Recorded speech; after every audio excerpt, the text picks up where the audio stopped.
What's up? Everybody hear me?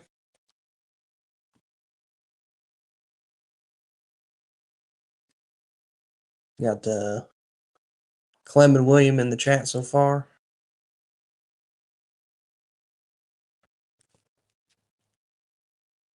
So yep, loud and clear. Thanks, Clem. So Lewis may or may not be joining us. He's still up north dealing with some stuff. And then Sonny will not be joining us unless he pops in the comments. Uh Happy New Year. Don Rocco, thank you. So kind of as prescribed, just talking about the realistic considerations for your EDC. I was planning to give some of my experience and then kind of expected Lewis to kind of dogpile on there with a lot of the stuff that he's done.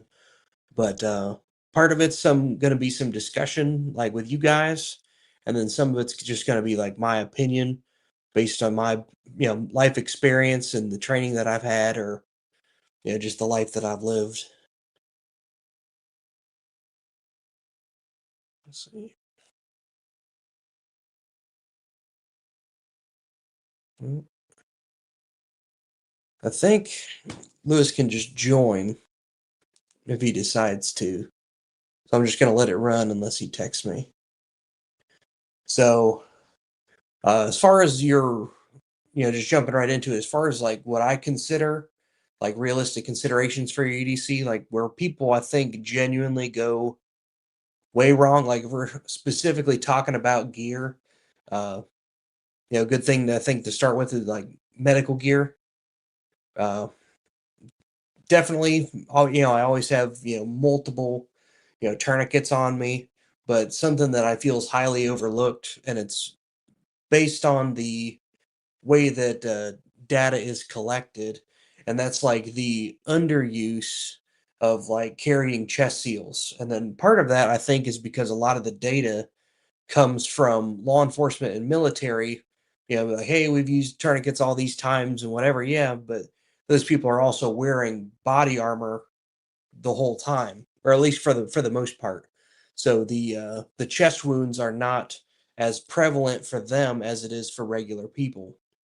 So I'm not saying don't carry your tourniquet, but that's just something else. Like as a regular person, that you are more than likely to come into contact with. Yeah, that's a kind of in the same vein with your gauze.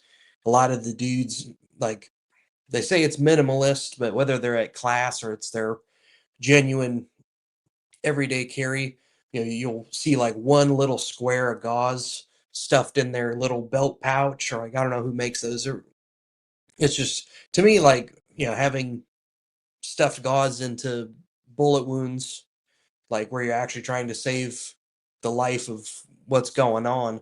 Like one pad of gauze is nowhere near enough. Like knife wounds and bullet wounds, like they do crazy stuff. Like part of it's like it's a bitch to kind of find it, and different like an AR bullet wound is a 22 caliber. So like if you're scraping around trying to find this bullet hole, like you might not even be able to start stuffing the gauze in. But aside from that, like beyond the surface, like you go from a 22 caliber hole or a 9 millimeter hole, and then it just the carnage left on the inside is just so far and away. Like you'd think it's just like, oh, I just stuff until this is done, and it's like a 2 inch by 2 inch by 1 inch or half-inch thing of gauze. That's probably enough. If you pull it all the way out, like yeah, it becomes several feet of gauze. But like live tissue lab, you got like 8 pieces of gauze tucked together, and it's stuffed properly, packed into a single wound, and it's kind of not enough still. So any specific chest seals, recommended method for carrying. So specific chest seals, I'm a huge fan of. I think it's the North American Rescue. There's a bunch that I've got. I've got different ones in different duffel bags. Like I think it's the Sam ones and Halo ones I've got, and then the it's like the compact. Yeah, those are the ones that I usually like. I've got like an ankle kits and stuff. So as far as I'm concerned, like I can't tell a huge difference between them. Like I just usually would buy like, hey, like this one's on sale and it's a really good brand or whatever. It's just the I think that's North American Rescue that makes them. Like they've got the gray ones, and then it usually comes in a two pack, which makes sense. Either you got both sides of the body, or you've got like a knife wound to the chest. If you don't have anything else, you could put one on there because it's real sticky, and you just rip chest hair off of somebody and slap the other one on there. Recommended method for carrying, like my thing with chest seals is because they're so flat. Like you do have to be wary of like how long you carry them, so that's the caveat here. But you can, they're flat. You can put them in a back pocket. You can put them in like that's what I usually do for like my cargo pockets. I don't like uh, stuff banging around like too much bulk in those kinds of pockets, but they can go just about anywhere. Like if you got a plate carrier, like one of mine, I've got it's the like a flat H bandage and some chest seals up under the plates. So like I always have them with the kit, and then I've got some in duffel bags and ankle medical kits. They're just so flat and easy to store. Like the big thing is going to be, like I said, replacing them, because if they sit in your car, like adhesive does weird stuff, hot and cold, over and over. But I've been looking into a lot of like the belt, inside the waistband belt rigs.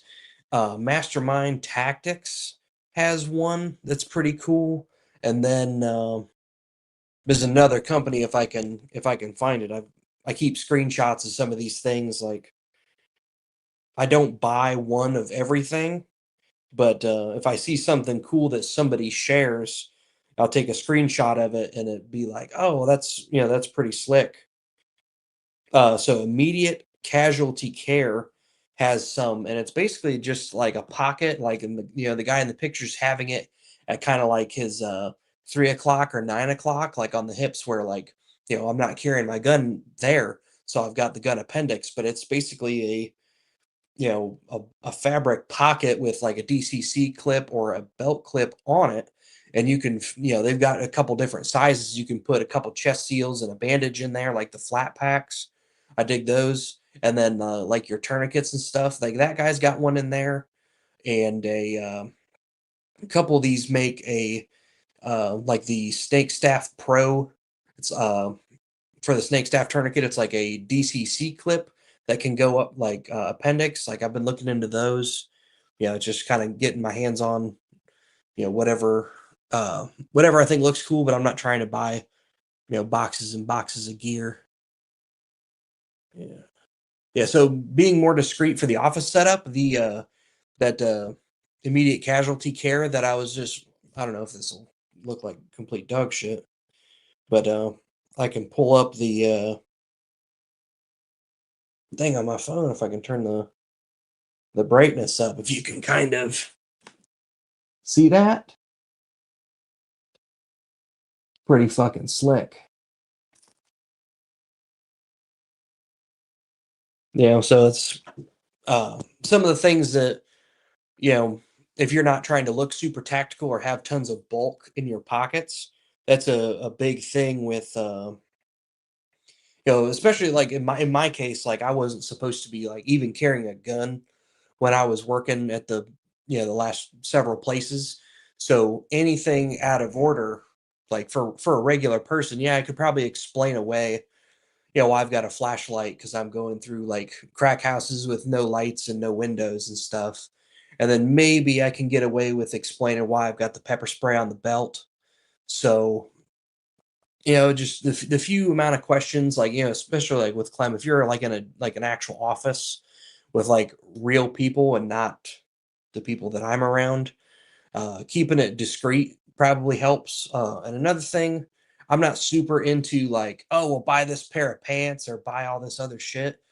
But something that I did notice, just the kind of fabric in your pants. One, like comfort and movability and stuff, but also, um, if you aren't wearing a belt or if you're wearing stuff like, hey, like I can't have 12 different things hooked on my belt because that starts to kind of look funny. Uh, Something that I did when I was down in Mexico with Jay doing some stuff. Uh, like you don't want to draw any attention to yourself, so I do this with with OC and knives, and you can do it with guns and stuff. But you can take your like your cat tourniquet or your rat's tourniquet, and then basically pull it all the way out, and then slide it down the pant leg. But that's part of where it gets you is if you've got really thin pants, someone can see the the strap kind of coming down your leg. But if you needed to, like you could fit 30 rats tourniquets on your belt and just have them run down both your legs, and you've got them both hands, you passing them out doing whatever. Like I know a couple of dudes who were like spec ops ninja dudes who used to do that kind of stuff. Like, am I really going to need 30 tourniquets? No, so I don't really do that in my day-to-day life. But if I'm trying to go like an ultra discreet kind of thing, that's kind of the one of the tricks that I have in my back pocket is, hey, maybe I just don't have a bunch of stuff that looks like stuff in my pockets. And you can do that like, like with your knife, kind of like I was saying, and then your like your OC, like ideally it would have like a pocket clip. And if you've got like an inner belt or a Filster Enigma for your blaster, that definitely can help too. But if you clip it to the pants or you clip it like to the waistband on your boxers, or if you have an inner belt, like visual inspection, you'll definitely pass because you can like tuck your shirt in, and then depending on the pat down, you might be able to pass some of that. So you've kind of got your thing is the Medina method, stuffing the gun straight down the pants and then kind of having it over the top. Yeah, and then the Schlissman wraps, absolutely. So those are slick. Like I I've got a bunch of them, and then I also don't have enough of them because they double as it's a basically a child tourniquet and a pressure wrap, and then it can also do a couple other things. And it's like, man, like for as cheap as those things are, like it couldn't hurt to have a handful of them in every vehicle, and then have some kind of just chilling there. Like if you're doing stuff at the house and you get hurt, like it's super convenient, super easy. And then like if there's trouble with the dogs, or if there's around here we got neighbors that have kids, like it would suck to have somebody who needs a tourniquet, like a child or somebody's dog, and then be like, "Ah, shit, I've got this one that won't work for you." Yeah. Yeah, and then yeah, the chest seals do need to stay pretty straight, so you just it just depends, man. Like a lot of the things just from my experience, just like the way that I was moving and like manipulating my body on the job, there were certain places on my body that like wouldn't get stuff crumpled, and that's where I tended to migrate a lot of that kind of gear. But especially with chest seals being susceptible, like with the adhesive and stuff, like I've definitely done it and learned the lesson. Like you can't just leave that shit in the car. Like even up in Ohio where I was at, like the cars, started up at the end of the day, sitting in the sun. Like I finally bought one of those sun blockers, but it gets over 100 degrees in the car and it's just baking in there. Like that's not good for those. And then, especially like the Ohio winters get super cold. Like part of it, it's fucking with your gear, just like the elastic and the adhesive and all that. And then, the plastic degrades. Like it sucks because some of this shit is not cheap, but it'd be the same as your fire extinguisher. Like I would sooner you spend, a bunch of money every 6 months and then not die, and then have, a bunch of extra training supplies. If anything, that could give you more incentive to hey, I'm going to train with this a little bit more because I've got, you know, a couple tourniquets that are 5 years old and covered in lint. Like, I'm not going to throw that shit away, but I've got buckets full of new ones that are sealed. So I'm not super concerned. So that's just more training ones that I could give out, or especially like your chest seals, even the training chest seals, like the non duty rated ones are still decently expensive, but it's kind of a bitch to train accurately, like, especially, if you got, if you're putting your gloves on like you should be because people got AIDS and shit, and then you're going to be stuffing your fingers in bullet wounds, and then, you know, doing all this stuff. Like, imagine like decently sticky chest seal, and then you've got gloves and blood, and then you got to, take somebody's hair off and, cut their shirt off and put this on there, and then, or you have to find the wound and then do that. Like, your ready-made gear is a lifesaver. So, one, buy the actual gear, like whatever a chest seal costs or whatever a tourniquet costs, it's absolutely worth it. But then also, like, that'd be the same thing with your pistol. Granted, you can just leave your gun loaded, which you should, and then, like, my gun's been loaded for however long since the last time I shot the carry ammo out of it at the range. So it's a little bit different because it's a wear item that's a little bit more fragile. But if you're in the mindset that I need this purpose made gear, well, you also need this purpose made gear to work. So that's a big thing on there. But something that can help you as far as a little trick that I do to modify some of my kit. Part of it is, the more I touch it, the more I kind of have a reminder of, hey, like, man, like, I haven't checked this in a little bit. This ankle kit's, you know 2 years old. Maybe I should have replaced this a minute ago. But you got the it's like the little star washers. Uh, I would salvage them from appliances and stuff that I you know inevitably throw in they were going to the garbage or getting scrapped or whatever.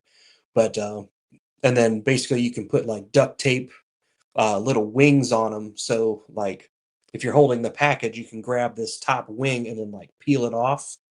Way easier with gloves. So you got the like a physical thing to kind of crunch onto, like if your hands are slipping, which they probably will be. So you can rip those open and kind of get to work. Um, Definitely helpful. You can do that with all your gauze and your bandages and stuff. And then, you know, for those who don't know, a lot of your bandages, like your Israeli bandages and stuff, have another packaging on the inside.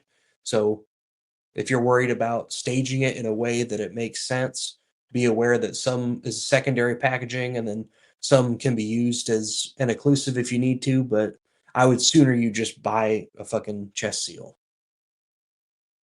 Small fanny pack, crossbody, car keys, Kleenex, small IFAC. Yeah, I definitely dig that kind of stuff if you can make it look right. Oh yeah, and then also work backpack. So that's kind of a thing too, is keeping it consistent, but then also concealed. Like, if you're like, I was working with a lot of people in super close proximity, and then also kind of working in the public. So there's certain amount of times and chances you get with certain people. Like, if I walk past my boss and he sees, if he's like, hey, there was something, bulging in this dude's waistband. Like, I don't really get a lot of chances with that. Or, hey, like, hey man, it's bugged me every time, I've seen you for however long. You have this weird shape in your back pocket. What is that? I can't be like, hey, well, that's two tourniquets. And, not only am I carrying them, I have two of them, and I have this cool tiger stripe carrier that Andrew made. And it's so, like, I don't bleed to death. Like, that's a weird conversation if you're trying to be like under the radar. But yeah, I definitely dig having the crossbody bag and then a backpack. Like, I've got an SOE M cab in the car. That's the mass casualty action bag, and it's like it rolls out, so it's got like four tourniquet spots on top, and I've got a glass breaker, the rescue me, so it's like a seatbelt cutter and a glass breaker just on the outside because there's one on my keys, but if I'm not thinking of it, I'm probably not pulling shit off my keys. If I grab the medical bag, all that shit's on there, and then you bust it open and then bust it open again. There's multiple small panels, and then I've got stuff velcroed in between. If I'd have thought about it, I'd have brought it in. But you know, each centerpiece, like where it folds out, kind of like a book, it's got four slots, and I've got gauze and Slishman wraps in each little pouch. you can pull them off and hand them out or whatever, but I've got like airway stuff and tons of tourniquets and shit. So that's in my mind where like a separate bag makes sense, like a backpack in the car. And then, either a minimalist kit that you have in your pockets or on your body somehow, and then a crossbody bag or a fanny pack is kind of that bridge in between. Like I would hate to, you know, be at the office and then have to leave it because like, no, I got to go to the bathroom and then I got to go to this place and I got to go check this and do whatever. Like I don't know what working in a real office is like, but like I would assume if you're taking it everywhere, that might raise a question. At the very least, you've got a couple extra tourniquets or, a bigger gun or all these other things that you might have in there. Definitely helpful, but like whatever your own experience is, you're like, oh shit, that makes sense. Yeah, that's just kind of how I plugged in my stuff. Like I couldn't really carry a bag like that. One, because like, I'm leaving a truck and getting back in, 30, 40 times a day doing my thing. And so I can't leave it at the office, especially if it's got like a gun in it or whatever, or, $1,000 worth of medical gear. Like, because people go through your shit or there's shit crawling on the ground, it'll climb in there. I'm not trying to take any pests home. That's the same with the truck, is like, shit gets broken into. Like, I'd hate to be the guy that left a gun unsecured. Like, that shit's fucking gay. Or I'd hate to be the dude like, some crackhead's got my fucking backpack and it's got a bunch of shit that he doesn't know what it's worth, and it's just, going in some fucking dumpster somewhere. Like, I'd feel pretty stupid to do that, but that's just the circumstances I was in just didn't really make sense for that. So Dylan Mansell, have you seen the Sudicon towelettes? If so, what's your take on them? So I have a shitload of them, and from what it seems, it works for some people. And then Sabre also makes a cleanse and soothe, and it's like a little bit bigger than the hotel shampoo, and it's like two little squeeze things, and that seems to work for some people. And there's a couple other ones. There's like like an aerosol spray uh, that's pretty slick. Then also getting ahead of myself, Sudicon is it's a decontamination wipe for OC spray. So it's supposed to basically deactivate the oleoresin capsicum, so the spicy oil in pepper spray. So just, I'm sure some of you guys know that, but just so I don't get too far ahead of myself. So that kind of brings a bridge there. Sudicon works on OC, will not work on CN, CS, etc., because it's two totally different things. But I do have them, and then basically it's like a big wet napkin, like a single use towelette that they usually come in 2 packs, and then for as they're not super expensive, like especially like I'd love to get a shitload of them so I could hand them out to people, and or be like, hey, like I'm coming to alumni, and like I bought them for $1, I'll sell them for $2, and then everyone gets them in their medical kits. Like I've been blasted in the face with pepper spray enough times that like even if it might work, I dig them. Like with that's there's a caveat there. Like if I absolutely needed to get somewhere, like I needed to do an immediate decontamination recovery, I would want as many of these things as I could. But if you're paying $20 for a little shampoo bottle and $2 or maybe not $2, but maybe $5 per wipe of Sudicon, that's probably a more realistic price. Like, yeah, maybe I'm not stocking the car full of that, but it's basically like a smaller chest seal. It's a little bit thicker because it's like a wet nap folded over, but those I think are pretty slick. Like, and that might be a first aid kit or a trauma kit thing. Like, I'm leaning a little bit more towards first aid kit. It's like your boo boo stuff and your band aids. Like, if I'm doing a decon, like, I'm not doing trauma stuff at the same time. Like, nowhere in my triage is that. Like, if somebody's shot or somebody needs this or whatever, like that's either the big red bag with all the straps and needles in it, or that's the, hey, here's a little bag that's got some, you know, little diabetic tabs, in case somebody's passing out, or the little can of oxygen in case someone's feeling lightheaded. The non-emergency stuff. Um, so all in all, I dig them. I wouldn't put so much faith in it. Like they're they have some marketing, and they're like, oh, it's the only one that works.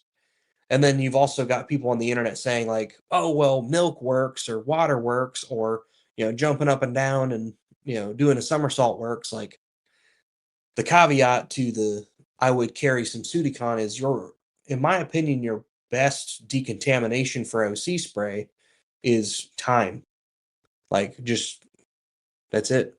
Like you just let it go away, and like, obviously you can't just let it dry and expect it to be all better. There is some other stuff in there, but if your goal is to not feel as bad from the effects, your eyes naturally are going to, windshield wiper all that shit out of there.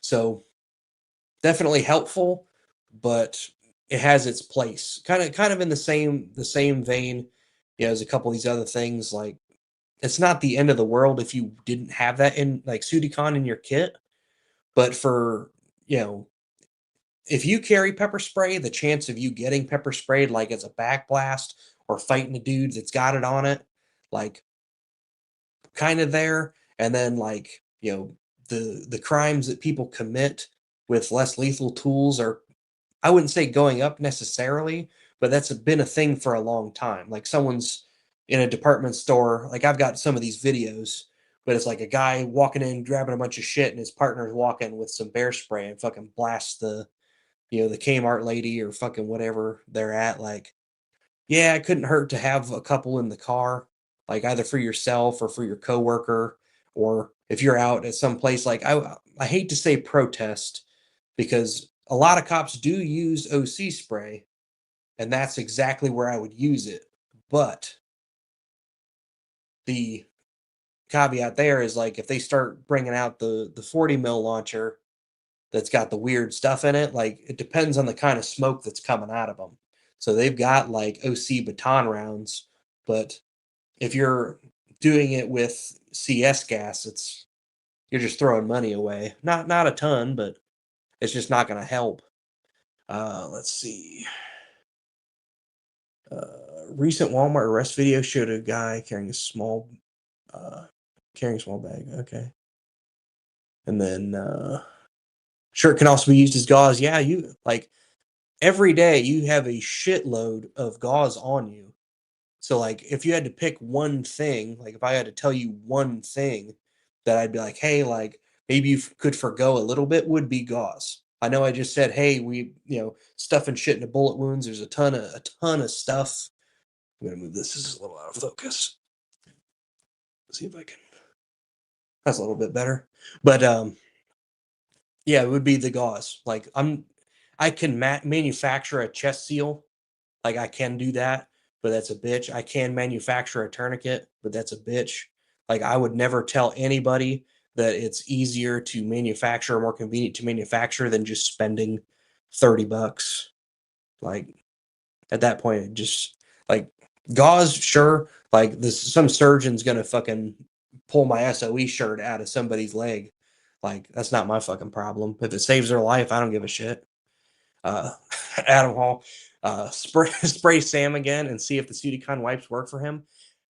I'm down. So what I kind of planned for alumni the second time, when there was like supposed to be 5 people, ended up being 6 people, and then ended up being 2 people that were going to get sprayed. I was like, hey, like what I would want is to run an experiment because some people say, hey, you know, I think milk works, I think water works, I think Sudicon works, and I've got a couple of these remedies, and I've got one of the aerosol ones and stuff. Would be like, it's tough to tell without saying, "Hey, dude, I'm going to spray you 6 times in a row with the exact same stuff," and you're going to tell me that's the same with your formula. Like, oh, I've got Palm and I've got Fox and I've got this. I have a like an SOE boot bag full of just 20 different formulas.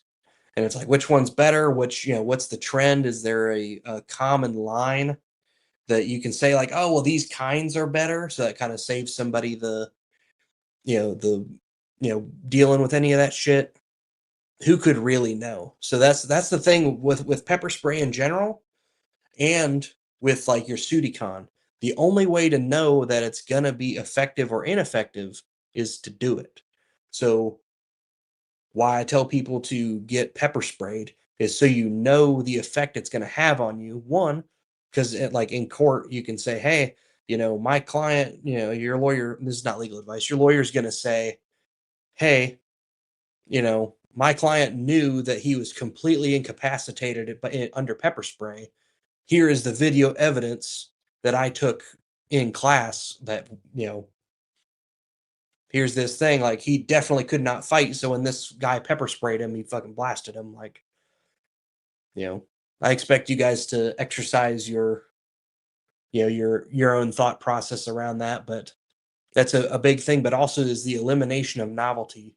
Like if you take away like cops, at least when I was going through peace officer training in Ohio, it is not required for cops to get tased or pepper sprayed. So they're carrying a tool that they're going to use on you that they don't know what the fuck it does. Like you've been told what pepper spray does, you've been told what getting tased does, but that has nothing to do with what actually happens. That's the same with, getting shot with a gun. Like I've never been shot with a bullet, but a lot of people that I know that have been shot, they're like, people fall down and all this shit because of the movies. Like that's just seems to be the trend. A lot of the cops that I know that have been in tons of gunfights and stuff is just like the psychological aspect of getting shot. And then once that novelty is eliminated, there's a lot of dudes like either through an altered mental state or drugs, whatever, they just don't care. Like they just soak up rounds. And if you aren't shutting off the switch, like this, we've got a couple videos, not for this, but it's just, cops that can't shoot and they're pumping rounds into this guy and he's gonna die, but he's just choosing not to give up, which is the same that we've got here. So, like I said, eliminate the novelty, get it done. Like all of you guys should know better. Like that's the same thing with the fight. Is like I would never talk somebody out of taking the fight in a tactical response. Is like you don't realize the effect it's going to have until you do it. So is Sudicon effective for you? I don't know. There's only one way to find out, and then it's educational. It's got some training value, and at the very least, I would recommend you do it at least once, arguably more. And that's kind of like the dick move thing. Like somebody would say, like, not only do I want you to get punched in the face, I want you to get punched in the face again. Like as long as it's done under the watchful eye of a competent instructor, I could say one is a good minimum. Like especially if you carry it, but even if you don't, criminals carry it. Like they learn, cops carry it. Like at the very least, like I would want to know that like I'm not gonna panic and hyperventilate, the next time some cop gets a little uppity and blasts me in the face and hits me with a baton again. Like, you know, not not a good thing to find out in the Walmart is that you're a cop not required to get sprayed, but then you're just completely blind and panicked. Like that's the illusion that the novelty has over you. And then yeah, we were just, I'll get to it in a second, but Clem's talking about fear inoculum. But that's in fear inoculum, we've got, well, I say we, but Sonny's got this board and you're supposed to punch your fingers through it. It can be done. I've done it. Clem's done it. And, Clem's already on like, doing it the second way and doing all these things. But the amount of stuff going on in your mind is what's fucking with you. That's the kind of stuff that we need to target, especially in tactical training. Like, there's got to be some stress there, but I forget who the quote's from, but it's just we suffer more in imagination than reality. Pepper spray fucking sucks, but it sucks more in your mind. Like, it's tough to explain. but that's absolutely a thing. Uncle Gun's closest thing I found, Johnson Johnson's baby shampoo, 50-50 with water. Reduces the burn pretty good. So Johnson baby shampoo can cut that oil, which I find helpful. The part that I don't find helpful is this is not directed at you, but some people just like pour soap in their own eyes and are surprised when soap in the eyes is not a good thing. So it definitely can be, but like, other than being in my OC bag and like my taser stuff, like I've got, a couple bags of this shit that I would take around, but I've got bottles of that shit that I take with me places, but I'm not EDCing Johnson& Johnson. So, yeah, like I said, the only way to find out whether it's helpful for you, I mean, you could just pay the money and just buy Sudicon, but I'd much rather you get some training value out of it and take the Pepsi challenge. So Sam Russell, spray Atom, but try different decon methods for each eye. I'm absolutely down with that. So I've got a couple videos, not that I've done, but I've seen people do that are pretty slick, where a guy's got like a cardboard thing, and then he's like, "Oh, well, this one's Fox, and then this one's DPS," and they spray them, and he's like, "Ah, these ones were even," or "Oh, this one's way worse," or whatever. But that's the same. Like, if you had to put a table on all of these things, and you said like Fox has the 5.3 and the 1.4, and then the mean green. And so like there's three for Fox, and then Palm, which they have one formula. They've got different sizes, and Saber's got at least, well, I would say one that you would actually carry. And then, you've got like, let's say 10 sprays that are decently popular, and there's about 10, and then you've got the different formulas. So you got your stream and cone and foam, and then you put those all in the same line. So we've probably got 20 different cans.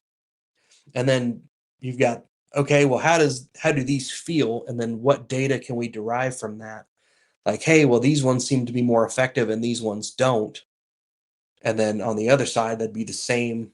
If you had the next table would be, hey, well, all these decon methods, like, you know, before we got the plug pulled, like, uh, I had a gallon of milk in the car for, I think, I forget who I asked, but they said, "Oh yeah, I think milk works." And I was like, "Well, we were at the sushi gas station or whatever," and I was like, "Fuck it, I'll buy a gallon of milk and then we'll try it out." Like I already know what the I already know what's gonna happen, but until you see it done, it's like, "Oh, well, does this work? Oh, well, my cousin said, put Greek yogurt on your face and then blah blah blah." Like, okay, like if you're willing to do the experiment, then fine.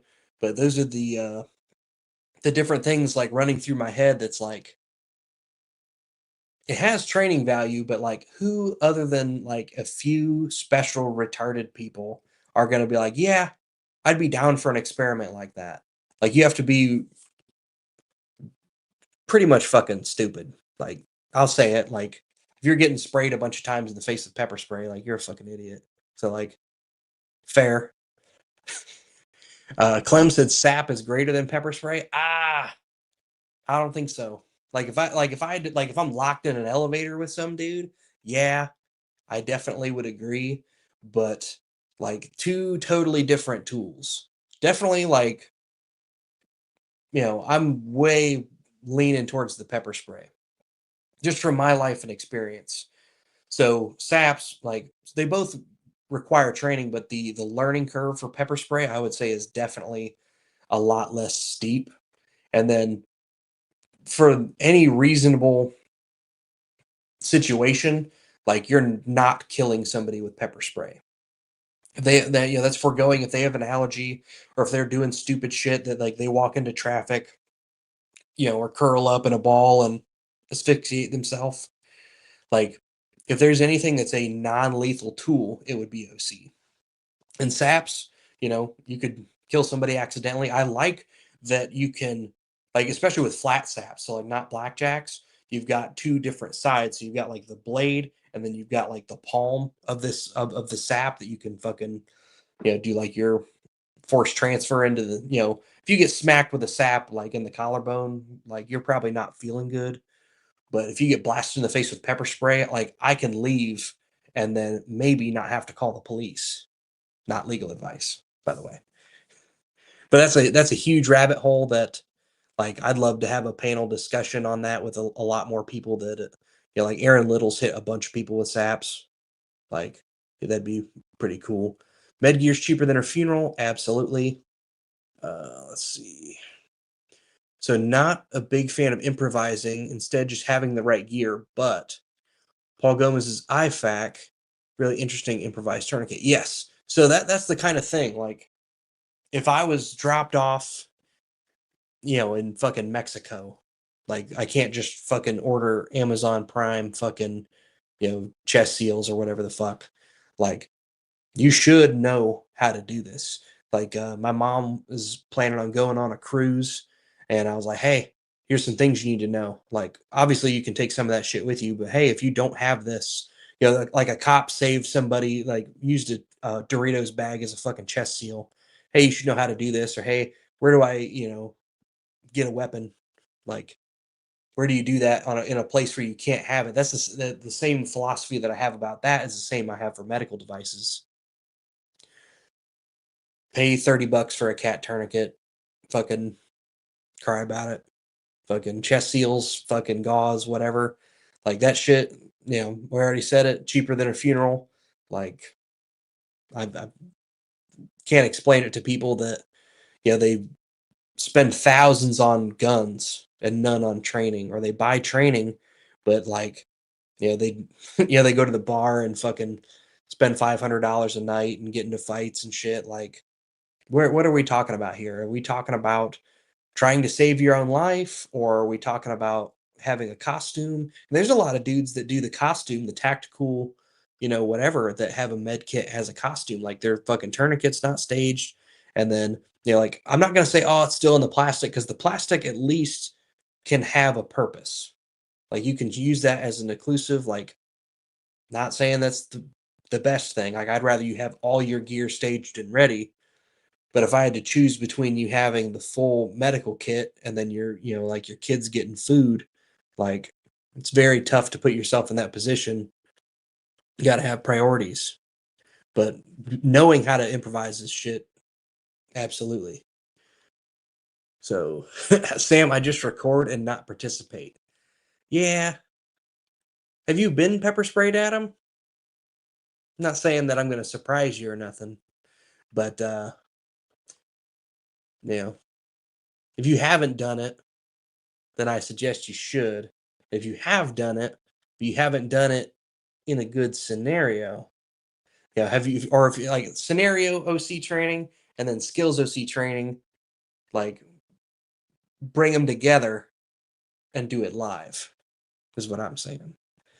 Dylan Mansell, I still owe you spraying me, so I'm down for decontesting, Dylan. Absolutely. Like, we can do it up. Like, like I said, I've got a couple different things. And then, if you've got a spray that you like to carry or one that you're curious about, I probably have it in a duffel bag full of this shit. Like, hey, like, I would rather you get sprayed with what you're going to carry. So, like, that'd be the same. Like, hey, I'm going to do this drill with my carry ammo. So, like, your pissing hot, garlic dipped heat seekers or whatever don't hit different than your competition load, 147 minus P's that you keep in your USPSA rig. But, yeah, we can work that out. Yeah, a very small percentage of the world has no reaction to the spicy gas. Yes. So I personally have yet to meet one. There's people out there. Like, there's a small subsection on both sides of this bell curve. Like, some people are super affected, and then some people are just like, oh shit, what was that? But for the most part, people getting blasted in the face with pepper spray is not pleasant. Just play No More Tears in your phone and be a man. Yeah, like, that's what it's going to be in real life. Is if you're at the Walmart and somebody sprays the place, or if you're in a movie theater and some guy starts tossing in some gas or whatever, like, shit happens, because that's happened to real people in real life. Or, hey, like, maybe you're going to get some collateral damage, but there's been active shooters that have been foiled in a way with pepper spray. Like, if I had to choose between, hey, I'm going to make sure this guy can't see, but I'm going to be in a little bit of pain, not not too bad of a decision. You don't EDC baby oil? No, that's the Diddy thing. Non-toxic, cleans up corrosive ammo. Ballistol? What is, I don't know what that is. Non-toxic and cleans corrosive ammo. That sounds awesome. Like if it's cleaning brass and copper and shit, definitely put that in your eyes. This is not legal or medical advice. Smoke a menthol and cancel out the OC? Absolutely. I don't know. If people smoking menthols were immune to OC, I don't think we would have it. Got to do the test, volunteer college students. Yeah. The problem with doing stuff like that, like part of it is like, you know, protesters, haha, let's spray them. But there's a point, like, especially as a cop, like that shit doesn't work. But like, because at that point you're like breaking the rules of what you're supposed to do. But I've seen a bunch where it's like high school and college students, and like when I was in, you know, I went through peace officer training while I was in high school. So we're a bunch of fucking stupid fucking kids. And not a lot of people showed up because like I said, it's not mandatory. So we had two people show up for pepper spray and then three people show up for taser. And then it's also like how the content is given. Because to me, the exposure should be a teaching moment. Like for us, it wasn't. And then there's also some safety measures that need to be in there. So, and there's some that weren't in ours. And like, I kind of would love to have a sit down conversation with the, the dudes kind of perpetrating this training and be like, hey, dude, that's kind of a dick move, right? Because actually, I'm supposed to have a video, but Sergeant Perez at the Ohio State Highway Patrol Academy has yet to fucking email me back, motherfucker. But it's a video of a dude, and Adam and Sam heard this because I talked about it at alumni, and it's a police cadet who, like, they've got the red man shields or whatever. It's like the strike shields you're supposed to knee and hit with a baton, and they spray him, and then they fucking knock his ass to the ground. And it's like a scrawny kid, so they knock him to the ground, and he picks himself up. They knock him to the ground. They picks himself up, knock him to the ground, and he's sitting there fucking with his face, and then he had shit on his hands from the asphalt, and then he's permanently blind in one eye, and then like 80% blind in the other, and then obviously cannot be a cop, which is what he was trying to do, is to go work for the highway patrol. Then of course there was a huge lawsuit, and most of this stuff, like part of the reason the video is not out there is because that was probably part of the court proceedings or whatever, but supposed to have it. I've emailed like 40 people, and like when I'm standing there in the classroom talking to these dudes, like they're like, "Yeah, I'll email it to you, sure." But it's like one of those things, like this training fucking matters. Like especially like that's part of the problem with volunteer college students. Like if I'm giving them the lecture and I'm controlling the safety, I'd be totally cool with that. And like especially if I'm giving them something to do, even if it's not, hey, pull out your gun and start blasting these targets, because that's a little bit more of the advanced stuff, if you want to call it that. But like giving them something to do will take away part of the bad shit going on. If you like I'd just be bored if you said, "Hey, like stand against this wall for a minute. I'm not even gonna pepper spray you." I'd be like, "Hey, dude, like can you just pepper spray me or something? Like I'm tired of sitting here." It's like the medical experiment where they took a bunch of dudes and they're like, "Hey, like this button shocks you," and a bunch of dudes just get bored enough. They're like, "Yeah." But if you're standing there, hey, stand against this wall and I'm going to pepper spray you. They start jumping around and wagging at their face and shit. Like, yeah, because you didn't give them something to do. But like, if you occupy their mind and their hands as much as you can, gives you a little bit of extra stuff. And then like how things get deconned is a big thing. That's a big thing that I talk to people like, hey, don't be touching your face. It's like touching your face isn't helping. It's just getting that shit on your hands and not helping, or you're going to be rubbing your eyes, and that's the bad shit that gets people hurt. Love a sap episode. Yeah, I'd be down. Sunny says cosplay. Yeah. So I dig saps. I am not the expert. So like I definitely have to pull some other people in with different experiences. Like I've carried a sap and I've got a bunch of them. Not any super cool ones, but like I've never personally hit somebody with a sap. Like not like you don't train with a real sap. So I've never hit somebody with a real sap. So some gun dudes will spend $600 on ammo for a class, but won't spend $80 for medical stuff to train with. Yeah, not good at math. Something doesn't seem right. Yeah, it's total bullshit. That's the same dudes like some of you motherfuckers like buy fuck like I don't have enough money to make money off of selling pepper spray. Like the margins are so thin, like I'd have to buy a shitload. I have to buy like thousands of units and then pay interest on that thousands of units to sell these. And then like fucking Amazon's got fucking half of this shit. And a couple of these places, like, for a long time, Fox did not have an Amazon distributor. I think that's since changed. But if you absolutely want the Fox, there's places to get that. Or if you want, the DPS or the Freeze Plus P or whatever shit, like absolutely under $50. And then even if you got like the big home can, like those are like $80. But like fucking Palm or Saber, you can get it for $10 on fucking Amazon. Dudes spend all this money on shit, and then a fucking $10 can of spray. Either they won't buy it, fucking $10, or they'll buy it and not carry it, fucking why?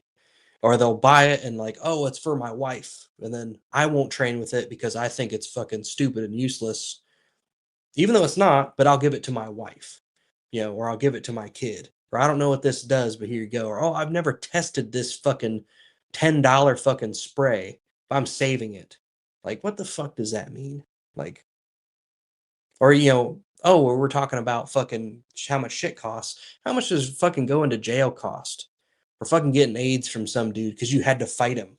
Like, oh, I'm a man, I can fucking fight. Like, I've got a fucking 1,000-page list of like James did stupid internet gun stuff, but I've got stupid internet OC stuff, like the retarded shit motherfuckers say about this.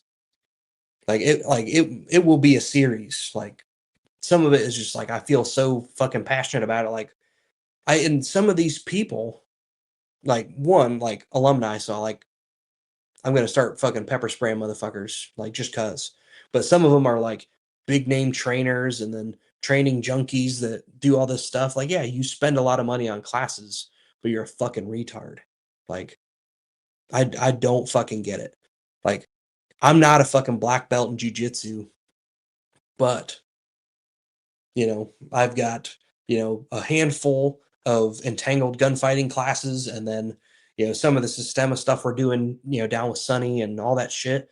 You know what I've learned between that and then life experience? Rolling around on the broken glass and the dog shit on the hot asphalt fucking sucks.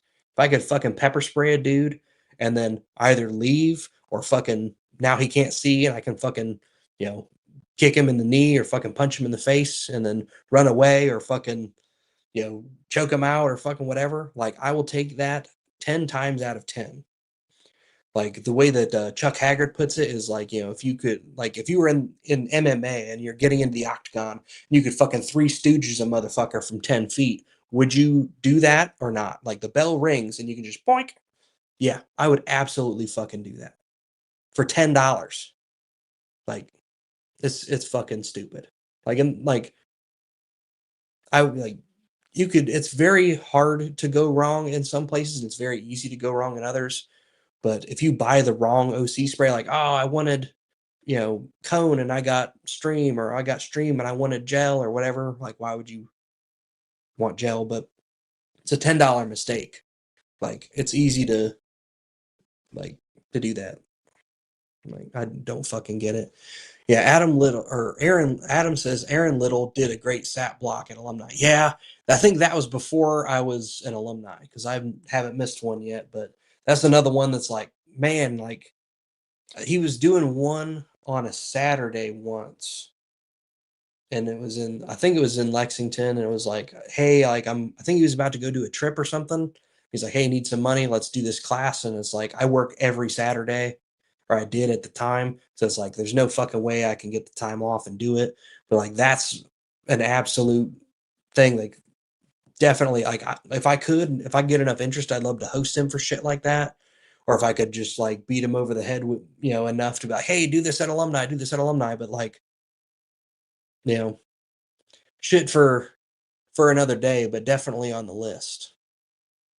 Stupid internet medical stuff. Don't carry shears because cutting clothes off will cause hypothermia. Yeah. I wouldn't want you to get hypothermia with a fucking bullet wound. That would fucking suck. Yeah, I've seen dudes talk so much shit about that. Like, oh, I don't carry shears because, think you're gonna pretend to be an EMT. Like, dude, it's fucking pair of scissors. Grow the fuck up. Like, or like, oh, I just use my pocket knife. No, you're a fucking retard. It's gonna cut somebody who, like your fucking pocket knife's not sharp, motherfucker. Like shears cost, like I don't know what good shears cost. Like I probably don't have good shears, but I've got some of the folding ones, and then I've got a bunch that it's like, hey, like, these definitely, it's the penny test or whatever. Like I've got some decent ones that I've got. You can buy them for $5, $10, $25, fucking whatever. Why not? You know, this fucking stupid. Yeah, I'm definitely gonna make the stupid OC stuff series. Like it's been brewing for a long time, and like I've got it's like 2,000 screenshots of fucking internet comments and people's posts and stupid shit. Like it's the same thing with like the gun shit that people believe. Like it starts out like all the FUD lore. It starts out as something that was probably true, but then gets distorted and like telephone gamed between 30 people. It's like the 22 bounce around death round, and they say the 22 is the most deadly thing because it gets in your head and it bounces around, blah blah blah. That's absolutely true. Like people have like I've got gunshot wound textbooks where the experts have seen that, where like there's multiple tables of bone in the human head. Like there's different shit going on. And then, the elasticity of skin, like that does so much to a bullet. Like it was like 32 to 40 grain, 22 bullets lose like 30 to 40% of their energy breaking skin. And then it has like some 22 rounds have enough to break through one side of the skull and not enough to go through the other side. That's sometimes why you get dudes that get shot with modern hollow points, and then the bullet is stuck on their shirt or their jacket, or it's like a zit in the skin on their back because it's pushed all the way through. And then the super elastic skin, if you have elastic skin, like some people don't for whatever reason, like their height and weight and all these other things, but then it just gets stuck because it can't punch through there. And that's why like knives are a thing. Like you aren't like just poking through stuff. Like if you pushed a dowel rod through somebody versus poking them with a needle, two totally different things. Like that's your cutting versus crushing kind of thing. But yeah, just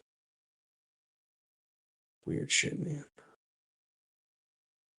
Blood soaked clothes certainly aren't wet and certainly won't cause hypothermia. Yeah, fucking stupid. And that's another thing. Fucking carry your fucking space blanket. You can get fucking 1,000 of them, cheap as fuck on Amazon. Yeah, I'm sure just like everything else, there's a difference between the 25-cent one and the $10 one. But a lot of my, the jackets I would wear at work have a shoulder pocket. What am I going to put in there that's not going to get fucking ruined?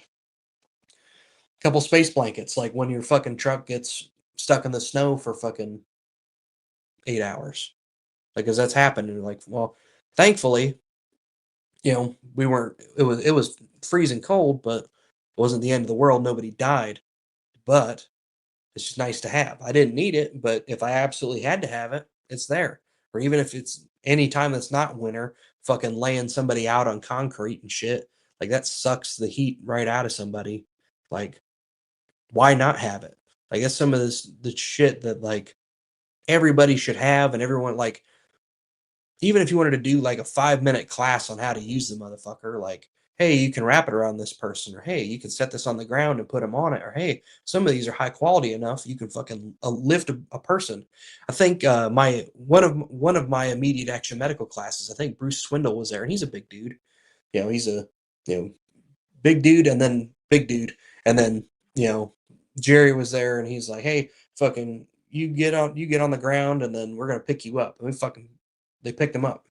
Like that shit works. Like why not have it? One of the best Brazilian Jiu-Jitsu black belt I know, confirmed. Best way out of a mount is a small blade. Yeah, like I'm not a black belt, but I've shot enough in the head in force on force. Like they're great at playing a game, and I bet a lot of them. Like even if I didn't have a gun, like I have a knife, or I've got all these other things. Like that's kind of like the smuggler mindset at Calderon, like never be unarmed. But on the other hand, just pure hand to hand, like if I could avoid getting into that grappling situation by spraying him in the face, great. Or or better yet, conflict management, talk your way out of it, or not get into it in like not even initiate an argument in the beginning. So like not getting involved in the conversation. Like that's the cheapest and most effective, but that's the shit no one will fucking pay a class for or pay for a class. Like I said, hey, I'm gonna talk you out of a gunfight. Like that'd be fucking awesome. Like I guess Sonny kind of does it, but it's like that's under a huge umbrella of stuff. But if you called it that and you said, hey, we're doing fucking, you know, pistol one or fucking whatever the fuck people want to call it, and then we're doing that class and like see which one gets more people. People just want to fucking shoot their guns and show their cool trinkets, but like I've talked to a lot of people that want to do me harm. And they've told me, or they've actually tried to do it. Like not a place that you want to be. Like that's a thing that like you're Craig Douglas, managing unknown contacts. If you've taken a class with him or seen any of his videos talking about that, basically talking with somebody and like his thing is similar but different to Sonny's, but just the concept in general. I've gotten thousands of reps with people who genuinely want to do me harm or don't like me or don't or wish that I wasn't there or like de-escalation's the way, avoidance is the way, deterrence is the way. Like that's the Andy Stanford thing. It's a lifelong commitment to avoidance, deterrence, and de-escalation. Like that's exactly what the fuck that means. And that's the same as, James's thing. Your responsibility, it's a big word for some people, to be ready for the fight never ends. Okay, that sounds like a lifelong commitment. And then if you put those two together, so I have to be ready for the fight and I want to do pretty much everything that I can not to get into it. Like those two things are fucking gold. Like you should fucking mail Andy $5 every time somebody says that. Most people don't know what sharp is. If I cut myself with a chisel, it's time to sharpen it because it didn't go where it was supposed to. Yeah, like I'm not a fucking chef, but I cook. But a dull knife is way more dangerous than a sharp knife. That's exactly what you just said. Is the sharp knife just the dull knife like the when the force gets exerted, it's just supposed to spread shit apart. Like whether you're talking, you know, cutting beef or cutting vegetables, fucking whatever. But when it starts getting into, oh, there's a nick in the blade and it's not sharp and it's dull and that force gets weird, like that's when people start pushing too hard and start doing weird shit and then they cut themselves or they chop their finger off. Like I've got, Lewis fucking chopped his finger off, probably, you know, doing cool stuff on a ship. Like I've got one of my fingers that was cut with a big ass Bowie knife that was totally separate from what we're talking about now, but like, and then I guess it kind of is in there. Like, what is sharp? Like some people, like if you get cut with a sharp enough knife, it doesn't feel like a cut. And then when you get cut with a serrated blade, or if you get cut with a dull knife, and it's really tearing instead of cutting, totally different things. That's kind of the same. You know, these motherfuckers that won't carry shears won't sharpen their fucking pocket knife. Like you shouldn't be fucking cutting on people's clothes with a pocket knife anyways. But like that's the same shit. Like if you're in the mindset to keep your chef knife or your chisel or your pocket knife in working order, you should be of the mindset that all this other shit matters just as much. Like the same thing applies to all your other shit too. Part of the problem is they say, "Hey, go get a Glock because you don't have to fuck with it. Like you don't need to clean it." Blah blah blah. I was like, "Great, yeah, I've got Glocks that I've shot a piss load of rounds through that I haven't cleaned, and then some that you don't need to clean it fucking every 14 rounds or whatever shit 1911 guys say, but you have a responsibility to maintain the equipment, and the more you take that onus away, you're like, oh, well, I'll just buy this thing that I don't have to. That's great. But eventually, like when shit hits the fan, that's like a Clint Smith thing. It's like, like why does this guy shoot an old gun? Like he's a 1911 guy, or he shoots revolvers or whatever, and be like, yeah, like if I'm shooting 7 rounds out of a 45 1911, then I'm reloading twice as much as you. Okay. Like whenever the cops blast their 21, +1 magazines, like, oh, because they don't practice reloading. Because like, why would I have to reload? Like that's the whole point of like the firepower of bigger magazines. Like is the continuity of fire. It's like to have less manipulations. It's not to have more bullets for the gunfight. It's not I have 21 and he's got 5. It's for you to not have to manipulate while you're doing it. Like every round should still be, a decision that you actually put thought into and, target discrimination and deliberate action. Like that's part of what gets thrown out of there. But the same mindset of, oh, I don't have to clean it because it's super simple and robust is I don't have to aim. I got fucking 20 more of these mothers. Like it's all mindset. Coolest I've ever been was laying half naked and what on the white concrete, shoot house of cannon. Yeah. Yep. That's it's tough to explain it to somebody. Like even on a hot day, like be like, oh fucking shit's warm, like it's in the sun, like, oh great. Like the top of you is getting sunlight and then the bottom of you is getting the heat sucked out of you. Like it's to the point like it's genuinely dangerous that people could do that and not know. Part of the problem with that is the implications of it. Like if you put it in the context, people might take it seriously. Like, hey, like dumb kids playing games or gangs doing shit. Like there was a big thing, gang members. Like I think it was like jugging or whatever. It's the knockout game where they fucking take people and fucking hit them over the head and shit. Fucking knock their ass out on the concrete. One, fucking hitting your head, fucking easy way to die. But like if you're just passed out on the concrete, maybe for hours, like that could kill somebody in itself. Like I've seen a bunch of people. Like there was a lady, and it's a thing that I talk about for women's self defense, and it was a thing, or was a guy, trying to steal her purse or something, and then fucking, basically, she had a can of wasp spray, not a good thing, by the way. That's probably a whole documentary of how retarded that bullshit is. Sprayed him in the face. Dude takes it from her, empties the can on her, fucking beats the fuck out of her, and then leaves her on the sidewalk to die.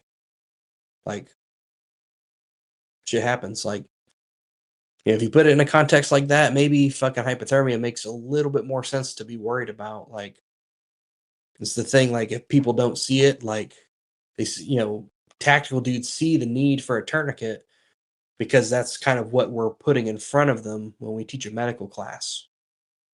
Like, I would hate to do a gotcha on students like that, but like it'd be like, hey, like we're gonna do this scenario, and then what I'm really looking for is fucking you treating him for hypothermia.